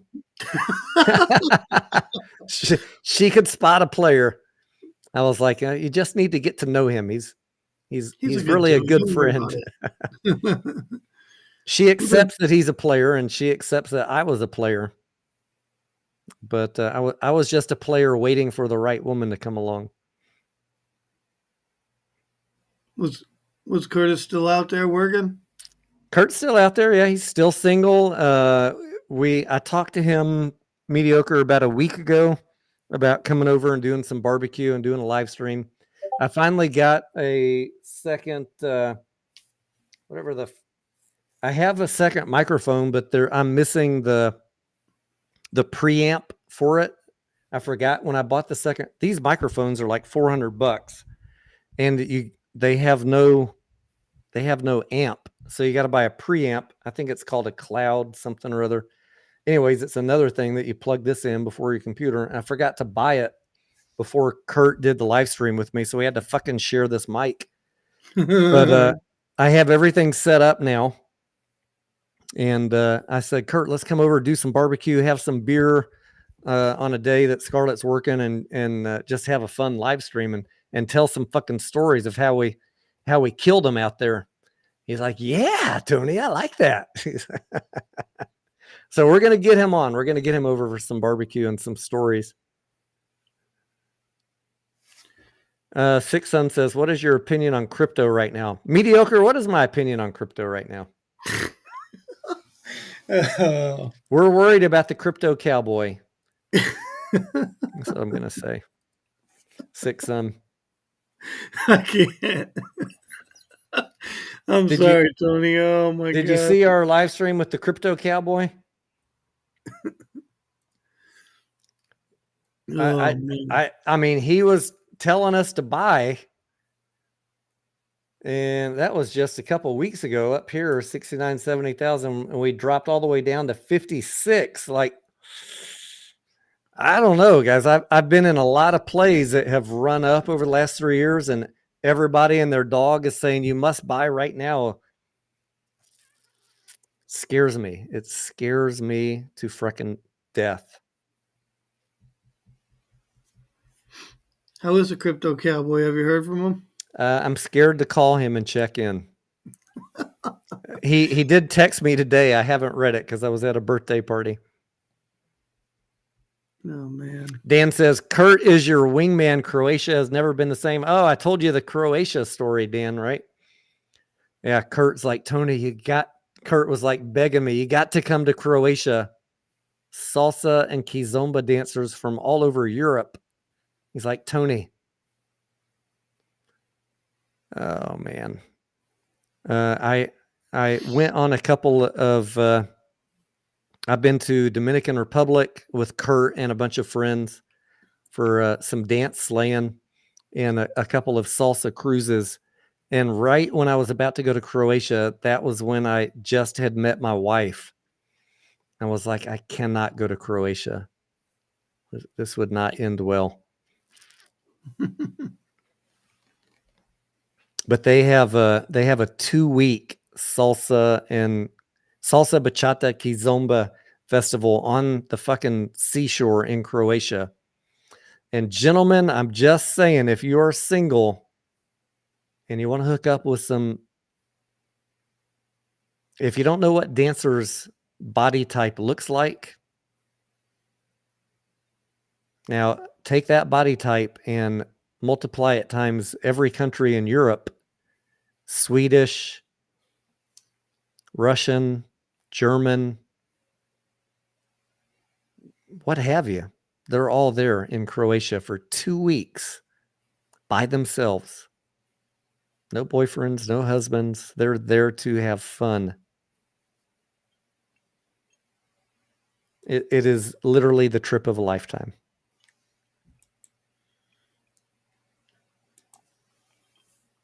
And ladies too. Ladies, if you're Tell me you need to learn how to dance, Tony. just learn a couple steps, mediocre. Just be willing to say yes. You don't even, I wasn't the best salsa dancer when I went on those salsa cruises. And I did just fine. I think you might have seen a picture or two, mediocre, from those days. I have, yeah. I did just fine. Ian, what's up? Ian says, haven't watched all night, just finished watching the Toronto Maple Leafs lose, but I can tell all my apes I'm still in. Booyah, Ian. I don't care if it takes till 2027. This play will pay. Ian, I think most of us are generally bullish. I know people, the fucking Bears hate it when I say that. How can you be bullish about a money-losing company? Because I'm looking at the box office. I'm looking at future box office. And my favorite phrase is what one of the Bears said. And I call him a bear because he's not a hopium dealer. But he put it in a very honest way. He said, if you're invested in AMC, think of it like a call option on future box office. And I love that analogy. What does that mean? What does that mean? When you're buying a call option, you're betting on a future outcome, right? And if you are correct in the direction, that call option will make you an outsized return. But if you are wrong, then you're probably going to go to zero. Is that a fair way to think about the box office and AMC? AMC needs to have over 10.1, 10.2 billion to break even, and anything after that is money. I'm talking box office, 10.1 billion. If the box office starts getting over 10 billion to 11 or 12, AMC is going to be a money fucking play. But if it doesn't, if the box office doesn't grow, it's going to be a horrible play. So that I like the analogy. I mean, I think it's legit. I'm hopeful. I'm bullish that box office will improve, that Hollywood will get their shit together, and that people will continue to see the value in going to movies. Plus, AMC is working on multiple new revenue streams. So I'm generally bullish until I have more information to tell me otherwise. What do you think, mediocre? I mean, I agree with you on all that. I think that that's exactly what I'm looking at, right? And the fact that the CEO said that, basically there's no bankruptcy is inconceivable, is what he said. And with those words, I would say I feel comfortable with what I'm doing, waiting on future box office unless something changes. I need to be down here, mediocre, because you're so far down in your chair. There you go. All right. Six Sun says Russian women love salsa music. Yeah, Kurt has several Russian girlfriends, and I've met them. They come over here and visit him.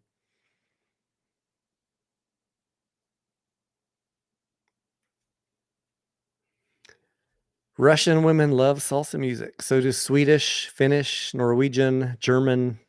The list goes on and on. And they go on the salsa cruises too, by the way, which are based out of Miami, which has been the bulk of my Miami trips. We turned those 3-day cruises into 4, 5, 6-day trips with pre-parties and after parties. It is a lovely time. It wasn't so lovely when I took Scarlett on one, mediocre. Was that? It wasn't so lovely. When? When the first year I met her, I took her on a salsa cruise, but I didn't realize there were going to be so many repeat customers, if you know what I mean.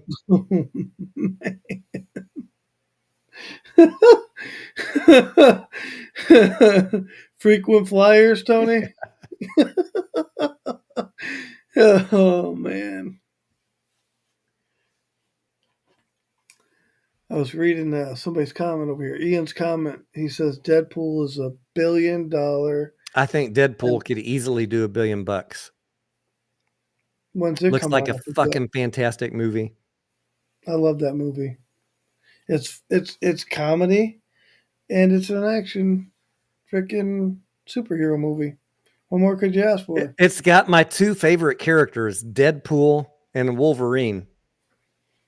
If that movie's good, it will be one of the few that I see more than once. I can guarantee that.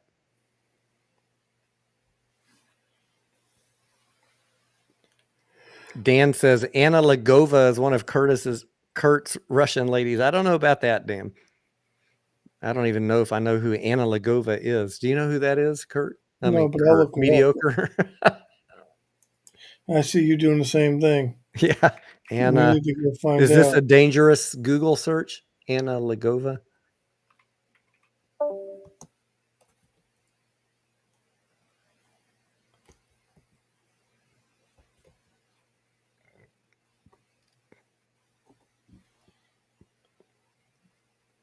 James Bond.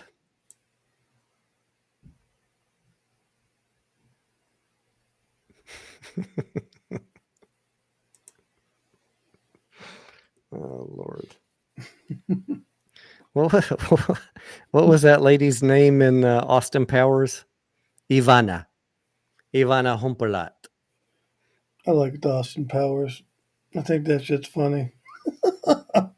The first time I saw it was at a corporate event. They paid for all of us to go to a movie theater and watch it together. And I was like, this is the dumbest shit ever. Funny, it was either Austin Powers or what was the one with the very nerdy guy and his brother and his uncle who threw the football. I gotta remember part of it. And his brother was dating the black woman that arrived on a bus. What the fuck is that movie called? I don't know. Vote for Pedro. Oh, yeah. What is the name of that movie? It was either that movie or Austin Powers. The first time I watched it, I didn't quite get it and I didn't like it, but I can guarantee both of those movies, I've watched them like 20 times since then. I mean, Austin Powers is hard to get your head around in the beginning. That's funny, though. Six on Napoleon Dynamite. Thank you. Yeah, I love that movie, Napoleon Yes. Dynamite.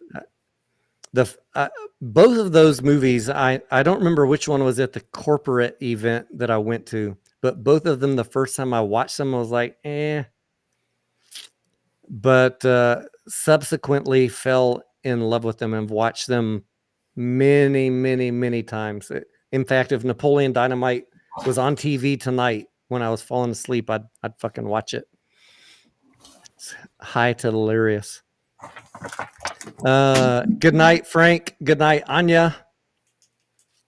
Six Sun says my average cost for AMC is in the $30 range, but I'm not selling until we go bankrupt or hit it big. Six Sun, probably if you missed the conversation earlier where we were talking about what to do if your cost average is, considerably higher than the current price, you might want to scroll back and listen to that piece of it.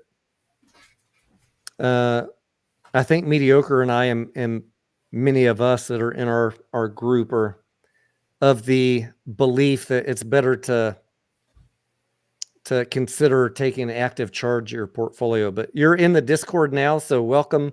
And I look forward to having some conversations with you. And I will never tell anybody what to do, but we can certainly lay out all the different scenarios so that maybe, if you've just been told one thing for the last 3 years, maybe all you need is someone to say, here's 5 other things that you could think about. And then you analyze your own risk tolerance and your own position size and see if any of them make sense.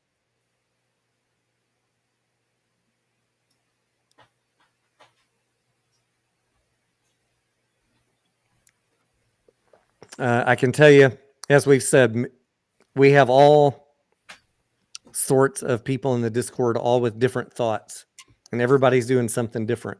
Some are just standing pat. Some are actively trading. Some are averaging down. We don't push any agenda, but we openly talk about what the choices are. So there's just not enough. There's not enough talk about that. We talk about everything, don't we, Tony? We talk about freaking everything. All right. I see Scarlett just pulled into the driveway. So mediocre. What time do we start? 8:15, 9, 10, 11. About 3 hours. That's a pretty good live stream. Yeah, it was good. What else? So please go watch the GameStop video. If you guys are subscribed to the channel, if you watch a video, that tells YouTube that my subscribers are appreciating the content and they will recommend it to other people. So do me the favor, watch the video. I've got a $3,500 vet bill I need to cover this month. Watch every video I put out this month. It will help. And join us in the pre-market live streams, which I'm probably going to do every day this month. And let's wish all of us good luck in trading, because if I can make an extra $3,000 this week, then I won't have to spank Scarlett at the end of the month for her dog getting sick. Tony, maybe we get a nice little run up and you could buy in and we get a nice little clean run up. And that'd be beautiful. That GameStop or AMC run up, I'd take it right about now, mediocre. NASCAR says, did you catch MNDR on Friday at dump from 22 to 3? No, but there were a couple of other ones that we looked at dumped. What was the one? What was that one I was talking about with you on Friday, mediocre, that took a dump? Oh, it was MMAT, MMA. Yeah, that one. MMAT announced, oh gosh, yeah, I wanted to talk about that today. March, they sent out a letter saying, hey, we need y'all to approve the vote to increase the share count so we can raise more money. April, everybody voted and they said, hell no, you ain't diluting us. May 3rd, MMAT said, we're out of money. We can't find any lenders willing to give us money. We're laying off 80% of our workforce. I think chapter 7 or chapter 11 is next, but they're going to spend the next week or two trying to find anybody to buy them out. No one's going to come out clean on this one, unfortunately. But that shows you what happens when shareholders don't follow what management is recommending. You get layoffs, you get companies closing down. I got MNDR up here. 23. You guys are going to lose anyways if a company's balance sheet is bad and they're asking for dilution, it's because they're trying to survive most of the time. Right. And if you deny them that lifeline to survive, then their purpose is moot, You're going to lose your money. I don't know. Those are my thoughts. It's a bad situation either way, right? The best thing would be pay attention to the financials before they get to that point and get the fuck out. Yep. But by the time you get to the point where the company's saying we need to dilute or we're going bankrupt, you're already fucked. Especially in a case like MMAT where they have no products and no revenue. And I keep on saying the one saving grace for AMC is they have increasing revenues, and the next 2 years look even better. And they're actively generating, creating new products. Like, this is not a dead company. It's a troubled company, but it's not like a lot of these Mullens and MMATs and so many others. They have a chance. The best thing to do is to know telling me there's a chance before you invest in it. Do some due diligence before you put your money into it. Anything.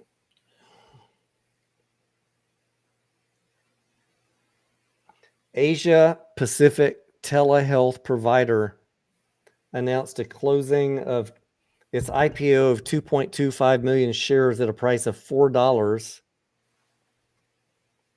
The company said it generated $9 million in gross proceeds.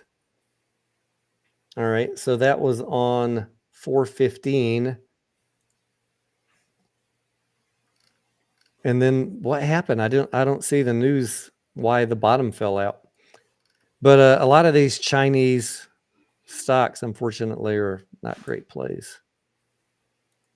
Can you let us know? Oh, I guess it was a low float pump. Holy shit, mediocre! Look at that shit. That's fucking brutal. Oh my gosh, I'm Hi, sorry. babe. I was gonna see if you can help me get stuff out of my car. Help you get stuff out of the car? How many bags of groceries do you have? Just one bag of groceries, but then I have like a couple things of lettuce that need to be carried in, and the beer. Oh, we got beer. All right. Mediocre, thank you. Thank you, Mediocre. Thank you, everybody, for hanging out tonight. A lot of great questions, a lot of great discussion. I'm going to keep this screen up for MNDR and dig into what happened, because that is horrible. 85% fall. I want to figure this one out. Oh my God. If it's worth commenting on, I'll do a quick video on it in the morning. What time frame is that, Tony? That was one day, Mediocre. My God. Oh my God. I'm sorry. Dan says, I'll pop on Discord later when you're up for a chat. Dan, I've been up since early doors this morning. I only slept a few hours last night. I'm going to peace out for tonight, hang out with the wife. Do you work tomorrow, Ben? Yeah, in the morning. What? 9. She's got to work at 9 in the morning. So I'm going to hang out with her, even though she was off today and we got to do a birthday party with our niece. But she's been gone since like 3 or 4. So that's the longest HEB shopping trip ever, Ben. No, I went to yoga. You went to yoga. What else? Visiting the dog. Went to HEB. PetSmart, HEB. All right. A lot of errands. Anyways, we're going to go hang out. And since she's working tomorrow, I will be around for all of you guys. I'll get some videos out. We'll see about doing a live stream. And I'm leaning heavily into doing that pre-market live on Monday morning. Mediocre, any closing thoughts? I was supposed to say goodnight to Scarlett, and I'm not laughing at the people who are invested in this poor stock right here, but that chart looks terrible. I feel bad that I laughed, but that chart is bad. I mean, all you can do is say, what the fuck? That is terrible. That's one day. There is a channel that has a whole series of videos on the Chinese pump and dumps, and I want to get him on as a guest on one channel. He started his whole YouTube channel talking about Chinese pump and dumps, but I think he turned into a bear. Well, look at charts like this. You wonder why, Mediocre, why he turned into a bear. He looks for stuff like this to short it. Exactly. I mean, that is a lot of money made right there in that red candle. I'll tell you that much. So, oh my God. Yeah, I'm going to leave this up and I'll dig into it in the morning, but I'm going to call it a night tonight. Thank you, everybody. We love you. Good night, everybody. Appreciate your time, and we will see you on the next one.